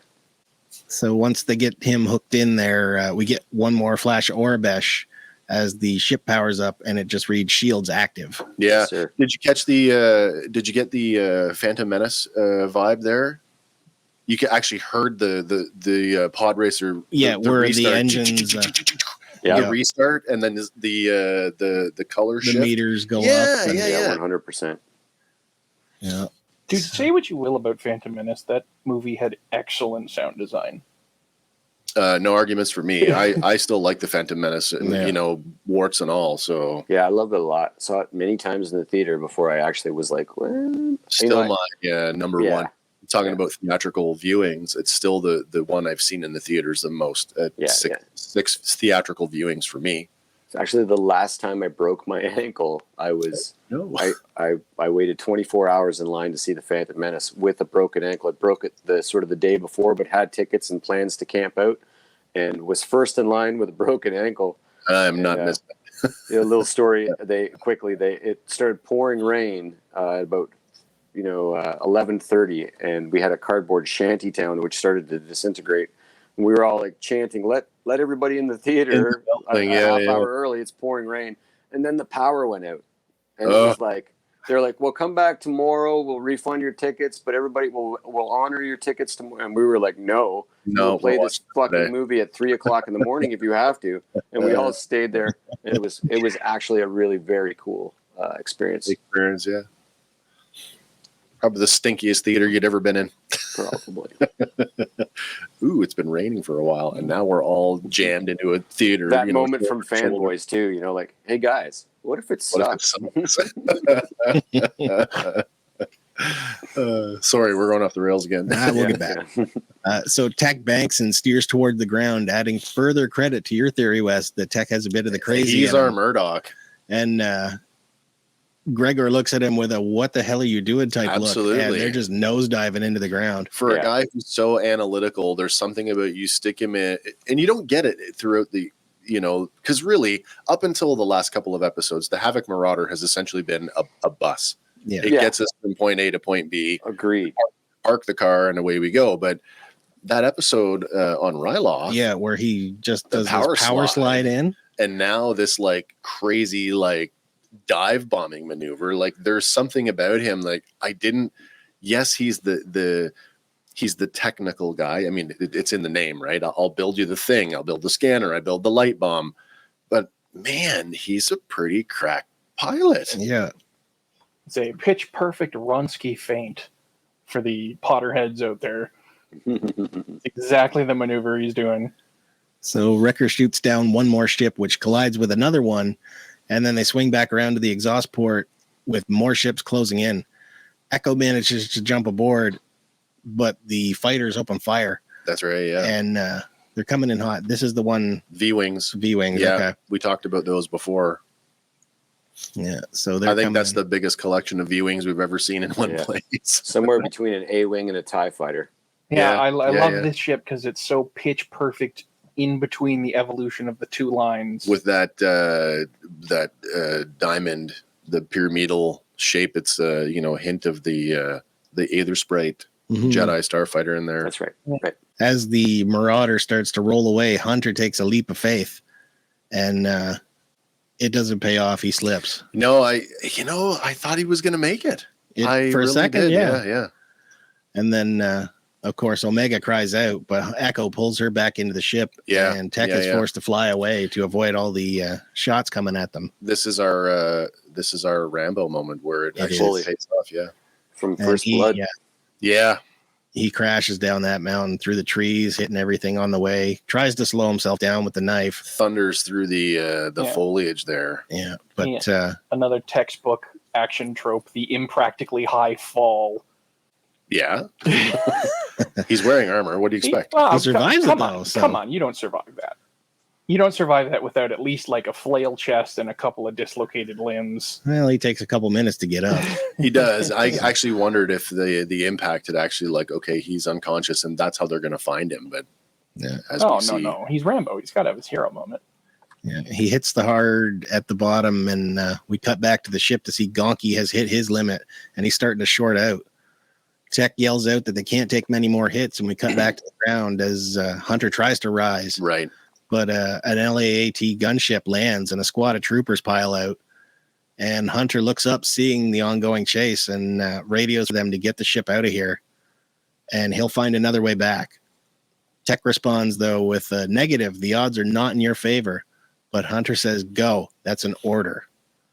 And as Tech accelerates away, Omega cries out, no, we got to go back for him. And she's desperately pleading, Hunter, give them the order to come back. Yeah, and she's like almost talking. Oh, tell them to come back. Yeah. But Hunter says, sorry, kid, I can't do that. And you get that, just the way the phraseology she uses, ordered them to come and get you. Yeah, she real like that's her 100% acknowledging his fatherhood. Yeah. Where like, don't, I'm not ordering you to go back and get him. I need you, Daddy, to tell them it's okay. Right. Come and get you. Yeah. But when we pay him back, it's obviously not an option. Harsh lessons. And we go back down, and he is quickly surrounded, at which point he surrenders. And above the Havoc Marauder. Of the 49 commandos left, it took 3 of them to come out there and get them. Right. Yeah. More massives, too, so. Yeah, they are. They're definitely, yeah. And the Havoc Marauder leaves Darrow and accelerates into hyperspace. And that's where we leave them for a minute. But back on Camino, Admiral Rampart confronts Prime Minister Lamassu, saying he promised his complete cooperation. He says something like, that's what I've given. Yeah, that's what I've given. Yeah. But Rampart discovers that his chief scientist was discovered gathering personnel to flee Camino. He says medical personnel. Yeah. So I guess that's what they deemed were essential. Maybe. Medical people. Could be. Whoever they need to restart the clone program. Yeah, exactly. Mm-hmm. Mm-hmm. So he says Lamassu will be dealt with. And which point she enters the room with a couple more troopers. That's right. Yeah. Rampart says, a scientist I can use. A politician I cannot. Yeah. Your services will no longer be required. Yeah, you're fired. Yeah. I was waiting for after the door closed. I was waiting for the Me too. the muffled blaster. They backed off hard on it. Exactly what I was waiting for, and then it doesn't happen. So you've got this air of like, well, did they or didn't they? Yeah. I think that's a Disney thing. I think Disney was like, that's too dark. Well, so you can say that, you can argue that, but let's not forget back in episode 2, Crosshair murdered children. Yes. Okay. I mean, he, saw the band of civilians that were out with Saw Gerrera included kids, and there was no compunction about showing the clones or the elite squad blasting everything indiscriminately. I guess the question we have to ask is, do we believe Lamassu is capable of subduing these 2 troopers? Not at all. No. Not at all. Not unless he's a master of Terrascasi. Never know. Because it is off camera. So. They are genetically manipulated. Are these clones or are they TK troopers? No, these are elite squad. They're black armored. So maybe the Kaminoans have their own triggers. No, because the elite squads are volunteers. Volunteers, yeah. They want to join up. Yeah. So there you go. We're left wondering, does he die? Does he go into custody? That's going to be an interesting thing to see going forward, because I suspect this is the last time we will see him in season 1. Yeah. I don't think we'll see him again this season. No. So back on Darrow, Crosshair comes to Hunter's cell, and Hunter says, I figured you'd show up. And Crosshair, again, Hank takes off his helmet. Yep. Helmet off. So he says, I was hoping for the whole squad, but you'll do. But he shuts the ray shield off here. He does. He comes right in. Yeah, and I have a theory. Okay. I think in a crazy twist that he's been playing possum, and that in fact that the inhibitor chip is destroyed or malfunctioning, and that I think he's going to rescue Hunter. And the reason I think that is because I think that the opposite thing that could happen is too much for this show, which is the death of Hunter, literally. And I don't know, while that would be a quantum leap in Omega's character building. Yeah. It gives her that Spider-Man tragic Genesis moment. Yeah. I don't think this show is dark enough to do that. And the propensity for Disney, if we want to go back to that, of them, the redemption arc. Yeah. I don't know if this is the moment when Crosshair crosses over or crosses back, but I do think that amid this idea that they're being replaced and that there may be a battle or a mass culling, even that, although I think you're going to find that his loyalty will inevitably land with his brothers, because they're, while he's just been surviving and perhaps the chip was influencing him otherwise. Yeah. I think that when faced with the reality, like right in Hunter's face, you're going to find that that chip has malfunctioned and that his loyalty will be to his brothers. I have a couple thoughts on the whole idea of the analyst in me says, if they do decide to go all the way, and what my thoughts on Crosshair is that he's been a willing participant all along. If they go as far as to kill Hunter, it really kind of puts me in this well, who's left? And we kind of talked about it off camera, but I don't think that there is anybody else in the squad who's been groomed for the leadership role other than Echo. So if Echo becomes the leader because he's the most senior, least defective, maybe. There's another option now, though. There is one other option that I thought about in terms of this. Gregor is the other option. That's entirely possible. And then the other thing was we still have a dangling thread with Hauser, who's still out there, who could also fill that role. It is a very bold move to kill off your leading character and to replace them with somebody that we know is more integral to the plot of the next series. It's very, very bold. I would be surprised if they did it. I would be impressed if they did it. Most production companies don't have the boldness in them to make a move like that. Especially recently, Disney. Like in the last decade, I can count on maybe one hand the shows that have done something subverted like that. Yeah, right. Given the looking at you, Kevin Smith. That's a whole other conversation. I don't know if we even want to. Maybe off camera. Given Echo's outward portrayal of how he feels about their place in the galaxy now, and I said it last night, if Echo becomes the leader, then the show may as well would take a serious left turn, right turn, 180, because Echo is already of the opinion that they should be doing whatever Rex is doing. Yes. So that's the direction that the show goes in. We go and hang out with Rex, and that's the end of our journey. It could be, or we with the idea that maybe we're going to lose Clone Force 99 either one at a time or in some great catastrophe, but the idea that they are actually foundation stones of the rebellion. That could go that way, right? You know what I mean? The other thought I had was, because we know that redemption is a major theme throughout all of Star Wars, let's say that Crosshair does get the redemption arc. For me personally as a fan, the only way that you can satisfy that arc for me is posthumously. He has to die to get his redemption, because if they kill Hunter, like we've talked about it before on our show, that there is this divide in leadership styles between Hunter and Crosshair, and that there may have been some subtle competition there.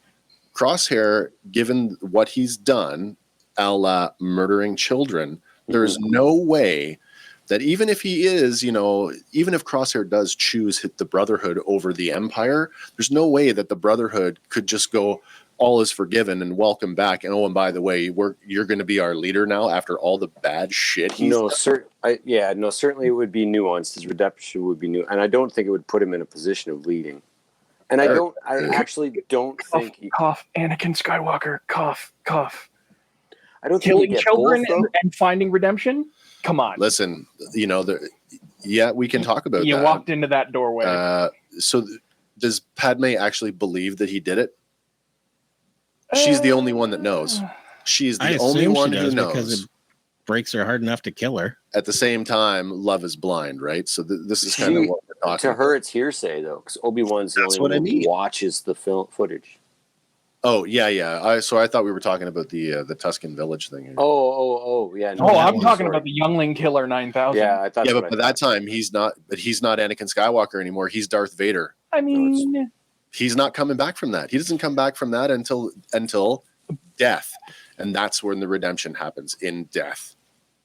Right. And technically, he's saving his child. That's right. So In Return of the Jedi. Crosshairs could technically do it by saving Omega.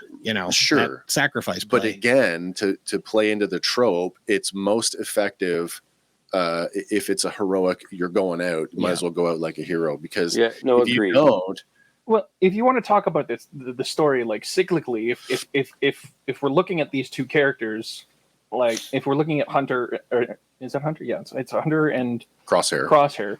Crosshair is meeting his maker when Hunter is having his meeting with the goddess.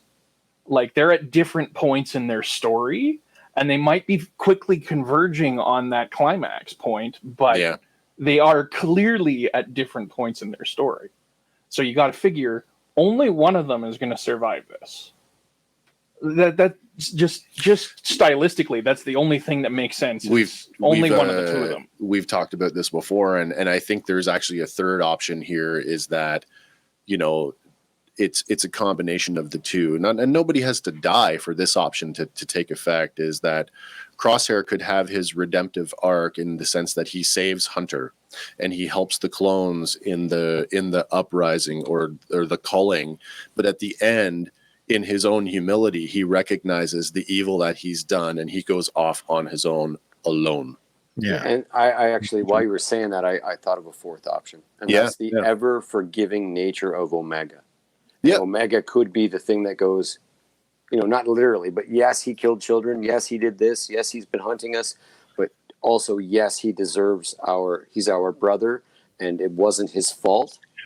Well, they said it way back in these not going to be your fault. Something bad's about to happen. It's not going to be your fault. Not your fault. So that's not lost either. Like plus the whole, we talked about it last week, and how the last couple of episodes, it's like Omega says and they do, and it's like what's going on there? Why does she have so much clout all of a sudden? No, I think and then even a fifth scenario is there's your leader there, although not ready yet, but reluctant, and what I mean? Of course, filling the best that role are always the reluctant ones, right? Or the reluctant leaders. Command is generally thrust upon people. Yeah. Yeah, people who shine at it because the whether it's the pressure or the forced to rise to the occasion. Yeah, exactly. Now, statistically, people don't rise to the occasion. They sink to their training. But I agree with the tropic. Like, if you're going to have a leader, you got to pick someone who doesn't want it. You know what I mean? That is just so ubiquitous across all of fiction that it's almost made itself real. Under that pretense, I don't think there's anybody in the squad that wants it.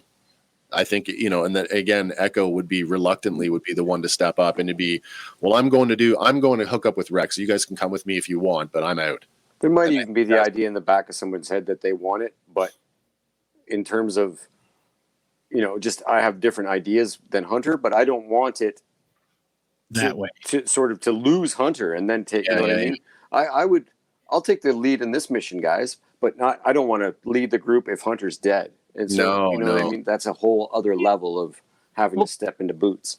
2 out of the 3 directions that we've talked about will end up with if it is Echo or if it's Gregor. Yeah, they're going to end up. Okay, let's go hang with Rex. That's very true. That's very true. Well, we know that from where we pick up Gregor's story in Rebels, that the 3 of them, Rex, Gregor, and Wolf, are living together. So we still have that there's a veil there where we don't know the in between. Yeah, so this is Rogue One syndrome. Could Gregor be a reluctant leader of Clone Force 99? I suppose so. And I mean, in the whole line about I got blown up, I can survive. He's a little crazy too, right? Mm-hmm. Like, which does set up a good arc for your next season. It's like, is this guy's a little nuts? Can we trust him? Oh, he's gaining our trust.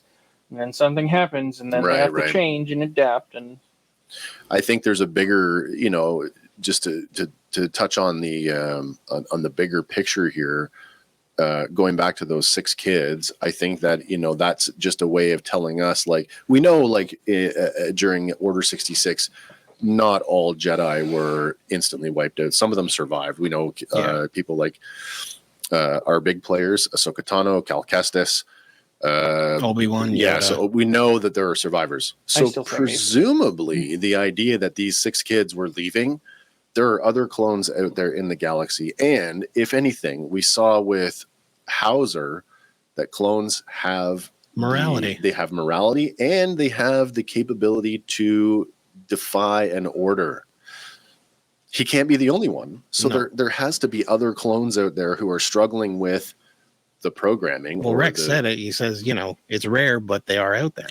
Right. So, you know, it's the whole Jedi. It parallels the whole Jedi thing, you know, all over again, where these guys are out there. So still a lot more stories to be told. Yeah. It's true. And there's another thing too, like that it might lead us to think that the entirety of Clone Force 99 is gone by the time we hit A New Hope. Because in the Marvel comics, Yep. Vader has a Task Force 99. Oh, really? It's made up of 7 special forces stormtroopers that he personally trains. In fact, he teaches their leader, Sergeant Creel, to wield a lightsaber. Oh, cool. And he sends Creel, having been personally trained by Vader with a lightsaber, to scour the galaxy for Luke. And in fact, right. Luke and Creel have several lightsaber duels, actually, throughout the canon comics. So, yeah. they're also called Scar Squadron. And I think that's from the Squadrons video game, I think, too. Oh, you know what? You might be right. So there's other connective tissue going on there, and we might be coming to a point there too. You know, Where some of the other media is going to come back into it. Certainly, we've seen Vader in every other iteration of this story, and if we're just in another chapter of that story, it's not a stretch to have Vader dip in and out, and then have this simultaneous 99 group. You know, we have some things that are going on in the canon where we know that the clones weren't immediately phased out, and we know that, you know, certain clones, i.e. the Purge troopers, were actually used right up until they presumably expired, whether it was through combat or other means. But not every clone was like, you're out. They did keep some of them. So what about that transition from the 501st Legion to Vader's fist? Right. Yeah, that's another good point. And probably Task Force 99 being cherry picking. Yeah. You know, a crazy what if in my head has always been, what if Rex joined Vader's fist? you know, like that changes the entirety of everything that moves forward after that. Like Rebels doesn't happen. No. Yeah. That's an interesting theory, given the relationship between Anakin and Rex. Right. If Vader comes right up to Rex and says, "Hey, I still need you," then what happens? I think there's room for, like, if we're going to go around and we're going to Morpheus all of the clones, all of the named ones anyway. I still have hope that we're going to get some resolution to Cody. When I first watched the episode, texted Lauren Gregor. She's like, "I would have rather Cody, but Gregor's good too." She literally said that. I mean, that would be nice. But we all saw Cody shoot at Obi-Wan. I don't think there's any. There's some rumor that we might get Cody appearance in the Obi-Wan series. Yeah. That'd be okay.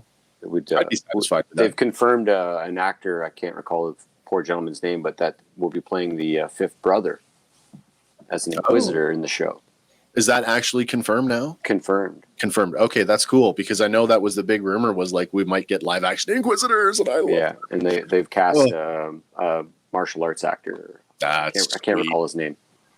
Super sweet. I'm super stoked about that. Yeah. Well, we are on a collision course with the season finale, and looks like those early rumors of a clone uprising, or as I actually prefer the term culling, Hank. I think that's what we're building towards, is that these 1,000 troops that are now presumably fully trained on what's the name of this planet? Darrow. Darrow. I think that they're on a collision course to whatever's left of the cloning facility on Camino, and that's where our season is going to wrap. That's what I think. I think there's a big pitched battle that would be on the levels of galactic, like stories, but we've just never heard the story. Yeah. I think that's where we're going. And like you say, from the beginning of the episode, you got 3 Star Destroyers parked outside your door.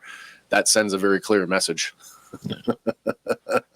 It's true. So, as our episode ends here, the screen switches back to Hunter.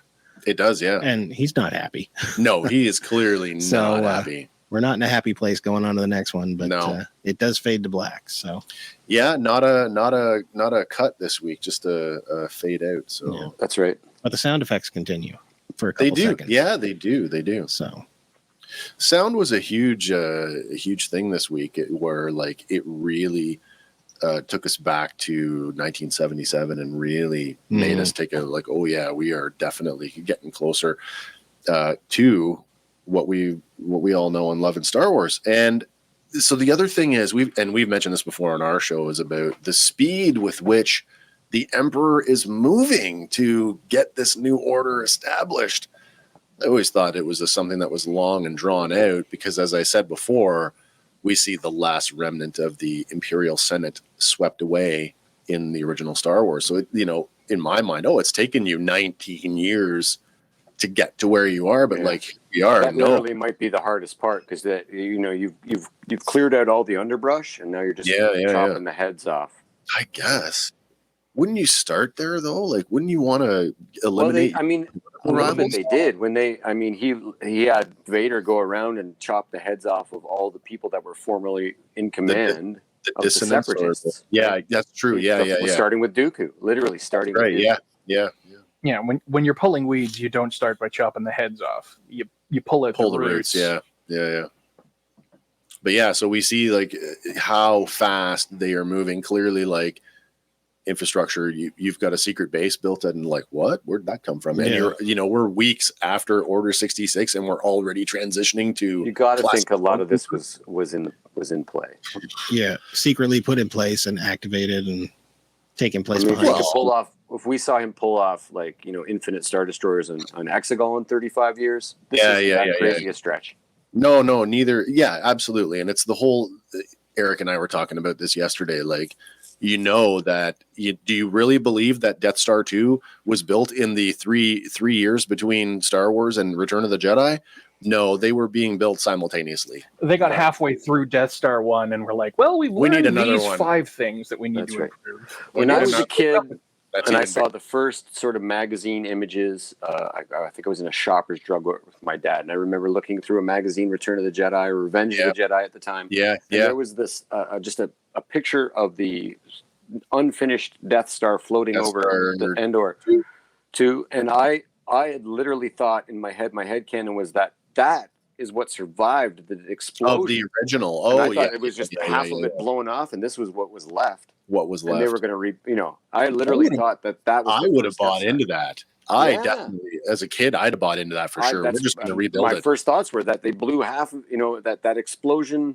I was, we all think so deeply about it now. Yeah.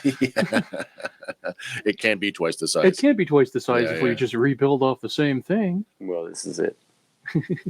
Cool. So, that's our episode. Some very cool Star Wars news, guys. This time, I don't know if you guys have been following it, but a YouTuber called Shamuk. I don't know his real name. That's his handle. So you're right. I know the news you're talking about. And so he's done a few deep fakes. He's our YouTube deep fake guy, right? And he redid the Luke Skywalker and the Mandalorian. He redone Tarkin and Leia from Rogue One, and now he has been hired by ILM.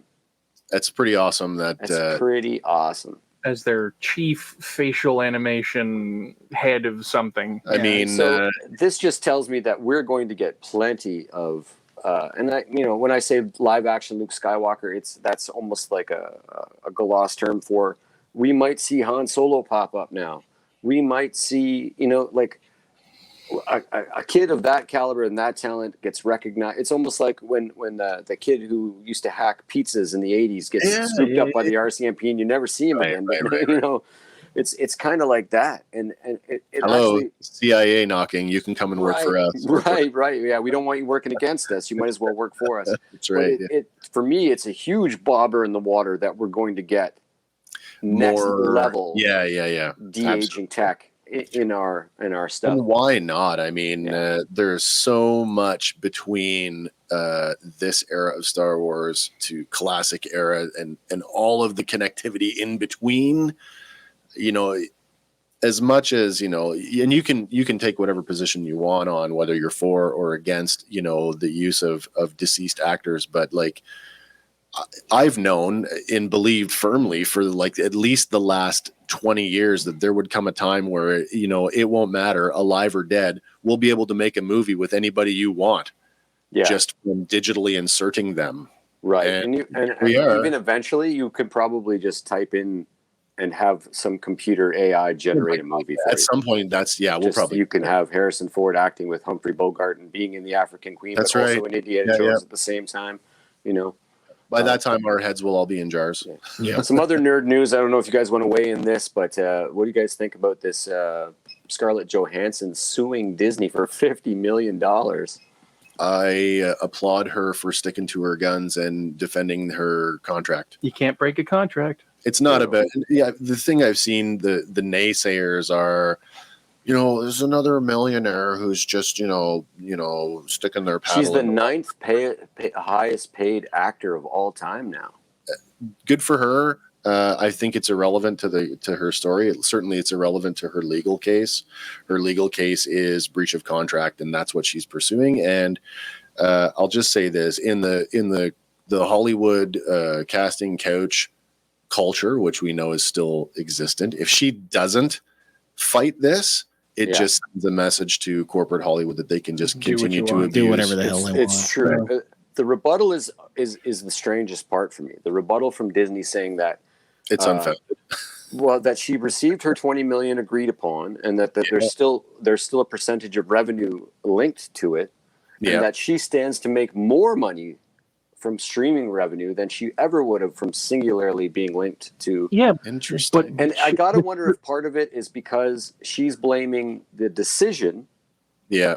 That Disney put it on two platforms simultaneously, making it easy for us all to access it from home.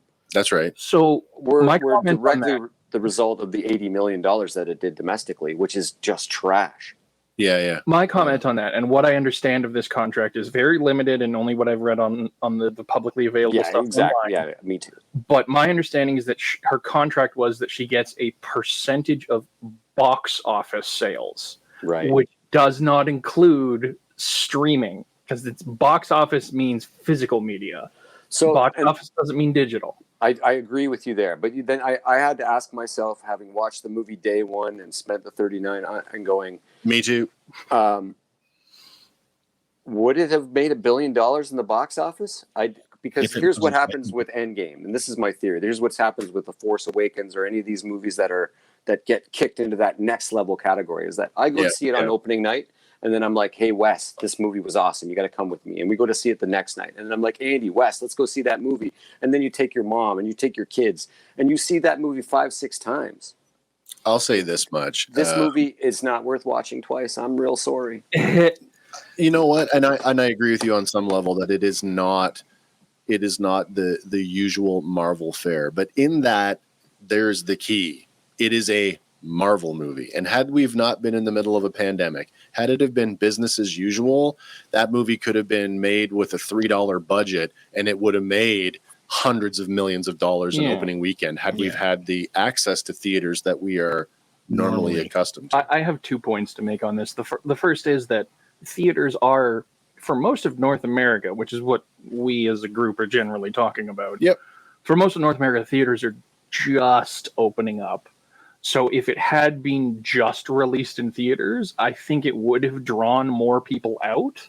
But because people had an option to stay at home and watch it, that might have split the dollars a little more. It'll be an interesting story to follow once you get the final box office numbers, because they always bank on that Wait until the Chinese market gets their numbers in, right? So that's yet to come. Well, the other problem with that is none of the streaming services ever share their numbers.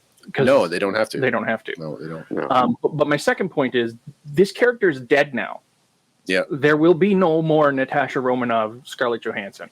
It's done. Unless they bring her in for flashbacks or memories. Well, they don't have to. They can. They've got. They can deep fake her in. They don't need to do that. They've literally opened the door to multiverse of possibilities. That's right. And if you want to stick to the last 20 films and you want to stick with that continuity, we've got Yelena Belova, who is a Black Widow. Yeah. So if Black Widow is just a title now, it's not a person anymore. If I'm Scarlett Johansson and I've been making however many millions of dollars off of this character for however many years, yeah. And then on the last time I get to play this character, the guy that I've got the contract with screws me over. Yeah. You better bet your ass I'm going to fight it. I don't blame her for So good for her. No. Like they broke their contract. You can't let Hollywood get away with crap like this. Well, the funny thing is now, she is saying that they have broken the contract, but a judge is going to tell us what their interpretation is. That's At right. the end of the day, I feel really bad for her, as bad as I can feel for a millionaire. What's funny, can I just add something to this story? Because 24 hours later, less than 24 hours later, Gerard Butler is now suing for revenues over Olympus Has Fallen for the same reason. Yes. Really? I saw an additional rumor to that, though. Emma Stone is considering it on Cruella. Wait, you can do that? I guess so. Yeah. I just none of those three movies are billion-dollar movies. No, Olympus Has Fallen. Even in the heyday of theaters, even 5 years ago, those aren't billion-dollar generating movies. No. And I realize you probably, if the contract is actually you get a percentage of theater revenue, then you probably took a hit. But we're not talking $100 million hit. We're talking the margins are very small. Well, if it is just about sticking up for an actor's rights, it's a bold choice because now nobody's ever going to associate, especially if she wins, no one's ever going to associate her with Black Widow. They're going to associate her with the person that sued the movie industry and won. And that's sort of unfortunate too. I didn't read the article, but I did see the headline that's very suggestive that Kevin Feige is supportive that he actually did not want a streaming release of Black Widow. So when the head of your studio kind of throws that out publicly, I wonder what the ramifications are for him. The headline on that story as of 1 hour ago is Hollywood's shift to streaming is rewriting the script for stars' big paydays. Yeah, it sure is. And we've been saying that for a bit, even in the podcast, that this there's a new culture. Like 10 years ago, given the option to go to a theater or to watch pay at home, a higher rate at watch at home, I would have gone to the theater every time. Me too. I'm not interested in sitting in a hot, sticky theater with a whole bunch of other people sitting every other seat with a mask on for 2 hours. I'm just not interested anymore. When movie tickets were sub $10, I'm at the theater 7 times a week. I used to go every Sunday. Every Sunday for like 20 years I went, not even on cheap day because it was a $7.50 event, right? I living in a small town with less than 3,000 people, and having a single screen movie theater meant summers were spent in the movie theater because you probably saw every movie that went through every weekend. Yeah. Like when the Port Bolster Drive-In was open, I saw every single movie that played there for 15 years. Yeah, same thing for me. Yeah. So I agree with you. Given the choice, I had to go to the theater, but now I'm at a point in my life where the experience has changed. A $30 premium access movie is a bargain for me when my wife and I have a 45-minute drive to the nearest theater that's worth going to. Right. And you wrap that around a meal time for ×2, snacks ×2. Right. You're talking about $100 night. $30 is a bargain for me to be able to watch. I can sit comfortably, put my broken foot up with a bong in my lap. Sorry, kids. So even better though, like when we've done premium access or whatever it's called for the other streamers several times this year, and props to Disney for this aspect of it is like, for example, Wonder Woman. We rented Wonder Woman and we got a 24-hour window. Black Widow, I paid for it once. It's open to me as many times. I can watch it forever. Forever. As long as it literally says unlock now. Yeah. Right? So And that's another thing that we have to sort of examine deeply, because we don't own any of these physical things anymore. No. I mean, there's still a DVD culture, Blu-ray culture. Certainly, I put out a physical Do you ever CD read on purpose. I put out a physical CD to counteract that kind of idea. You ever read the fine print on your video games or your movies? Right. We're paying for the right to stream them, and that they can revoke that right regardless of our revenue at any time. You go to the store and you buy a physical copy of the newest badass video game. You don't own that game. You own a license to play it. There's a reason I buy action figures and just don't collect photographs of action figures on my hard drive, right? Right. And so, like, as a physical guy, like as a collector, I don't like the fact that I'm paying for ones and zeros in the ether, even if you say I own them. But you don't. That was my point. What my point was, like, where media is concerned, is you never own the media. Never own it. You own a right to consume it. That's it. Right. Yeah. And if that's not like the biggest sort of kick in the pants, like work, produce, consume. I don't know. I think there's two sides of the story, and you as an artist can appreciate it, where you want to own your music. You don't want the record company to own your music.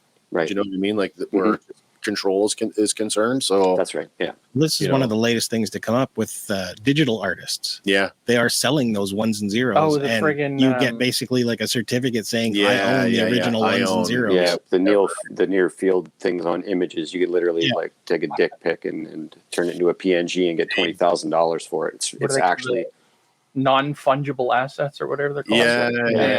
NFTs or NFAs or whatever. Yeah, and they're actually going for millions of dollars in auctions and things of that nature. Because I own this one. It's me. It's mine. Yeah. Right. This is my Shiba Inu meme, and if you're going to use it, I'm going to derive revenue from it. Yeah. Exactly. We're kind of getting into a whole other podcast here, guys. That's true. That's true. But to bring us back with a Star Wars meme that came up this week. All right, let's have it. Hit me. NASA wants to turn a crater in the moon into a giant telescope. So we can see where that's going. I'm in. Let's do it. Do it. That's pretty funny. So that's all I got this week. Wicked, fellas. That's it for me too. I have nothing else to add this week. There wasn't anything earth-shattering in the toy news that I could come up with this week. Although the Clone Wars wave of the Black Series is starting to hit slowly trickling out. Starting to hit Canadian Toys R Us. So I got to get over there this weekend. But every single EB games I went to during the week was already gone. All the novelization figures, the Maul, the Luke, the Jax, all gone. I think the days of the hunt are it's changing. The landscape is changing, and again, pandemically driven. I mean, find your favorite online e-tailer and develop a relationship with them, because this is small business owners. Get pre-orders in. It wasn't even that long ago that you could go into a store with a bunch of money and then go, "Oh, I have to figure out which one of these I want more." And now it's like, I go in hoping there's something I can buy. I've only got 3 of those. I might as well get another one while I'm here. You know. All right, guys, we got 2 more, and man, if this is any indication, if this is the ramp up to the finale, I don't know. I may have to take a sedative to watch the finale if it keeps going. That's all right. So next week.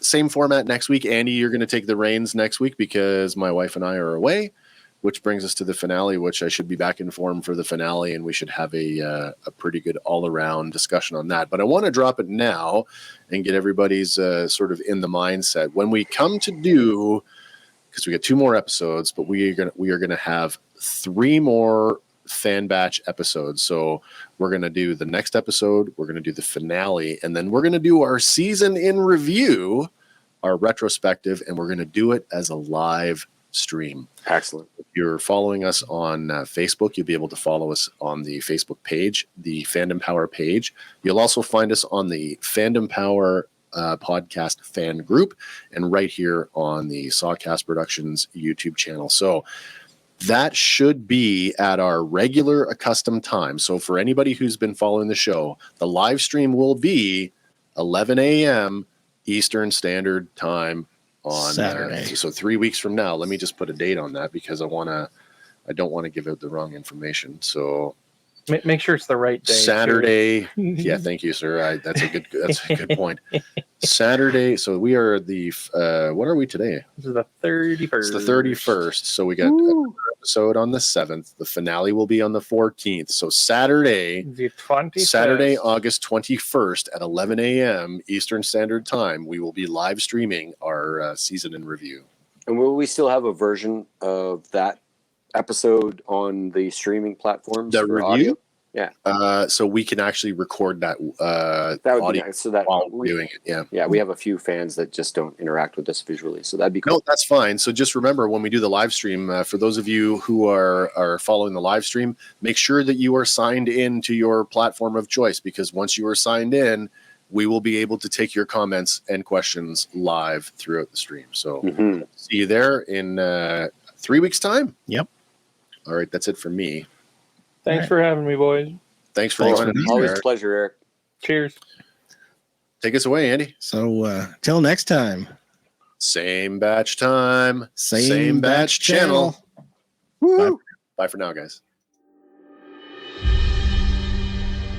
Hey guys, thanks for listening to Fandom Power. Be sure to like us on Facebook and follow us on Instagram and Twitter. Stay tuned for our next episode where we'll be talking about another one of your favorite fandoms. Fandom Power is a Sawcast production.